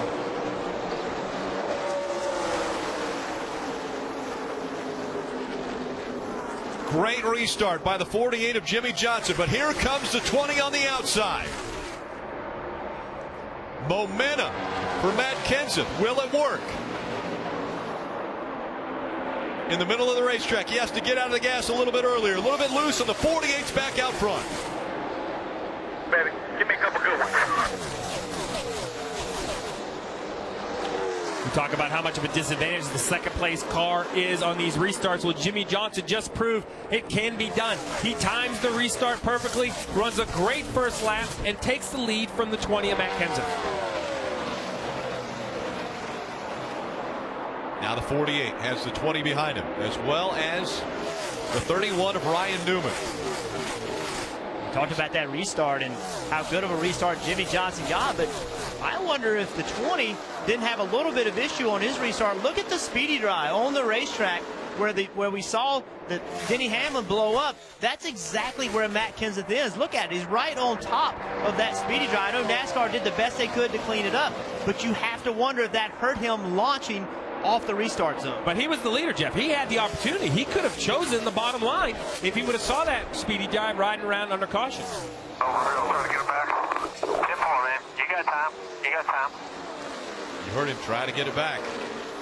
And you have time? Well, you only have 15 laps. That is time, but not as much as I'm sure you would like. As right now, the gap has really increased 0.7 of a second, separating Jimmy Johnson and Matt Kenseth. Well, this is the race that Jimmy Johnson's been waiting on all summer. Chad Knaus's 48 team. They lost a spot on the pit road, but Jimmy Johnson bounced back, got it back on the restart, and here he is inside 15 laps to go to winning and advancing out of the round of 12. For the first time ever since they have gone to this format, Jimmy Johnson has never been able to advance out of the round of 12, looking to do it today. Mike. And Rick, advancing beyond this round to the next round of 8 would mean a huge deal to not only the 48 team, but specifically to Jimmy Johnson. I had a conversation with him in New Hampshire, and he reflected on his career and said, look, I really want to win a championship again. He paused and said, hey, it's not because of that hallowed number 7, as much as I'd want that. It's just that I crave being the best. I want to be back at the championship table. I want to be the guy celebrating the championship in Vegas. A win today, as you alluded to, Rick, would punch his ticket to the next round and take him a step closer to that elusive and historic 7th championship. And Mike, Jimmy Johnson does everything he can. He's one of the fittest drivers, without question, that is on the racetrack now. Jimmy Johnson will get up at 5 in the morning to go for a run or to go for a swim or go for a bike ride. He is an avid triathlete. He goes out and works out on a regular basis when other guys are debriefing with their crew chief, Jimmy Johnson's normally out on a run or out on a bike ride. So he does everything he can to put himself in position to win races and championships. Well, 3 drivers that are putting themselves in position to at least stay in touch with that championship. Kyle Busch had an accident, has a whole new left front fender on it. He's come back to the 6th position. Brad Keselowski had over the wall too soon earlier in the race. He's back to 7th. Kurt Busch to 8th. 3 cars making the most out of the day, Rick. Yeah, already up into the top 10. Kurt Busch running 8th. Carl Edwards outside the top 10, running in the 12th position. Martin Truex Jr. running 13th. After that unfortunate pit stop for the 78 team and the issues that they had with the car dying on pit road, Martin Truex Jr. trying to make the best of it as he runs 13th, under 10 laps to go.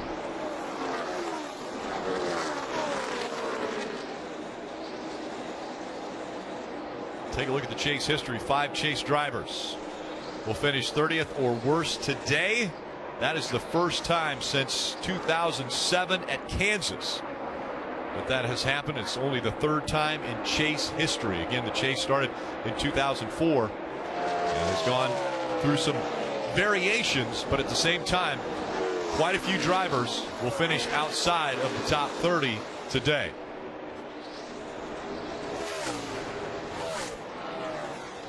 And there's the gap. Still a good distance between Jimmy Johnson and Matt Kenseth. This is the race Jimmy Johnson's been looking for. Run well, make no mistakes, and finish the race. What they had today, they had enough time and enough speed to overcome the mistake. They were not as good on pit road as they needed to be, but if this thing goes caution-free and no problems with the 48 of Jimmy Johnson, the speed overcame it. Speed fixes a lot, and that's what this team's brought to the chase. In that last lap, Matt Kenseth was a little quicker than Jimmy Johnson, though. With 8 laps to go, does he have enough to run the 48 down? And if he doesn't, think about the statement that Jimmy Johnson and Chad Knaus are making right here. I thought it was Dover. I thought that was the race. They had to make a statement. But in hindsight, it really is Charlotte. That was the round of 16. This is the round of 12, a track that he had 7 wins on. If he could come here after having one of his longest career winless streaks. This is a guy that has won 6 championships. He doesn't know what losing is like. He's had to go 24 races since the last win. A win here could be just kind of the poke in the back that this 48 team needs, that last step of motivation to carry it all the way to Miami. Surprisingly, the 48 team is the only one of the 12 chase drivers that hasn't had a problem today, hasn't been caught up in an accident, hasn't had a penalty on pit road, hasn't had any mistakes throughout the day. And you mentioned it, Steve. Think about this. If Jimmy Johnson advances out of this round of 12 into the round of 8, the racetracks that are in front of him are some of the best he's ever been on. He is so good at the next races in that round of 8 and into the championship. 4 at Homestead Miami Speedway. He could definitely become an early favorite with 6 races to go in this championship. Yeah, we said it at the beginning. If we could get this team to the round of 8, it was a lot easier to get him into the championship 4 because of those tracks. And under 5 laps to go, Matt Kenseth still over a second back from Jimmy Johnson. Casey Kane, Ryan Newman, both great races today, running 3rd and 4th. Matt Kenseth's got to be shaking his head a little bit. He's had to lead on restarts late in the last several races. You know, think about New Hampshire, then today, and then not be able to find a way to get the win, to get that victory that everybody loves so much, but still having good finishes and running well, but not quite enough to get the wins. Well, and right behind Matt Kenseth, Casey Kane. What a good run for this young man. He needs a good run at Hendrick Motorsports. Been a down year, currently in the 3rd position. Ryan Newman, a disappointing year, misses the chase. He's in 4th. And then Kyle Larson makes the chase, gets eliminated with a mechanical issue last week, has rallied back to run in the top 5. I was able to chat a little bit with Casey Kane earlier today. He also brought up the fact he knew he wasn't in the chase, but the value of what his car and what his team is able to do for drivers like the 48 of Jimmy Johnson and the 24 of Chase Elliott, they're helping them. They're giving them information because they want them to run well and run for a championship at the end of the season. And so Casey Kane said, yes, I want to win races. That's our goal. but at the same time, I want to help out the organization. And right now, they're definitely helping out the organization, but they're in position to win races, running third right now at Charlotte. And with 78 wins on his resume, I still think the last 2 laps don't get any easier, Jeff. 2 to go. Jimmy Johnson at his home track trying to put it together. You know the emotions are high. This win would mean a lot. Coming to the white flag. He just wants to see that white flag before caution comes out. And trying to end a drought and also move into the next round. All that on this last lap. Steve, you may have foreshadowed there a little bit. He only has 77 career wins. Were you giving him this one already? I figured after you won 77, I was going to round it up. But on his final lap, this would be for 78. Down the back stretch for the final time. It has been 24 races since Jimmy Johnson, a 6-time champion, a 7-time winner at this racetrack, has been to victory lane as he comes out of 4. Jimmy Johnson wins at Charlotte. Hell yeah! Great job, Jimmy Johnson. Great job, man. Very, very proud of you today. Very, very good.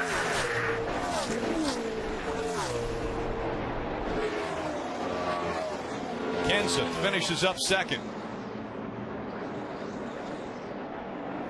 Kane Newman and Kyle Larson, the top 5. Yeah, boys, we're back. And I'm sure the competition doesn't want to hear that. Jimmy Johnson back. He went on a stretch earlier in his career, winning 5 championships in a row, 5 consecutive titles. An off year and came back and won a 6th. Jimmy Johnson with 6 championships, 78 career wins now. I asked him if the numbers meant anything. He said, really, the numbers don't mean anything to me. It doesn't matter if I win a 7th championship. I don't look at it as a 7th championship or a 78th win. I look at it as competition. I love what I do. I love coming to work every day.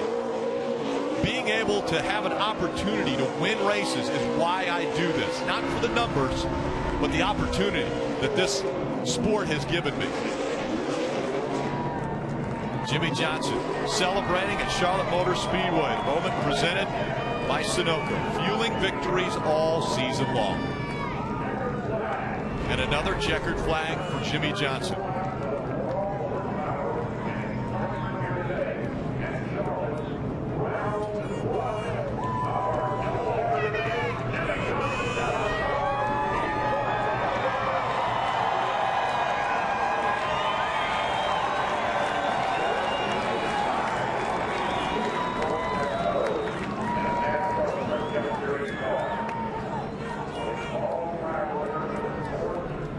Jeff, the topic has come up many times. Does Jimmy Johnson get the credit for as good of a race car driver as he deserves? No one ever gets the credit while they're doing it. We always talk about the people that have done it in the past. We talk about the greats, the legends of the sport. And because they're doing it against the current competition, they don't want to give that guy the credit because that means he might be a little better than you. But there is no question that Jimmy Johnson is one of the all-time best. The records don't lie. They speak for themselves. He is one of the top 4 or 5 drivers all time in NASCAR's history, period, end of story. And we continue to watch him increase the numbers, increase the records, and add to the statistics that make him a guaranteed first-round Hall of Famer when he decides that he doesn't want to race any longer. I didn't know you still had to do that. And that's you heard Chad Knaus. Just talk to him about the burnout. Only Chad can say something like that, right? 78, Rick. Now it's 78 wins. 78 wins. Jimmy Johnson. He's in victory lane when we come back.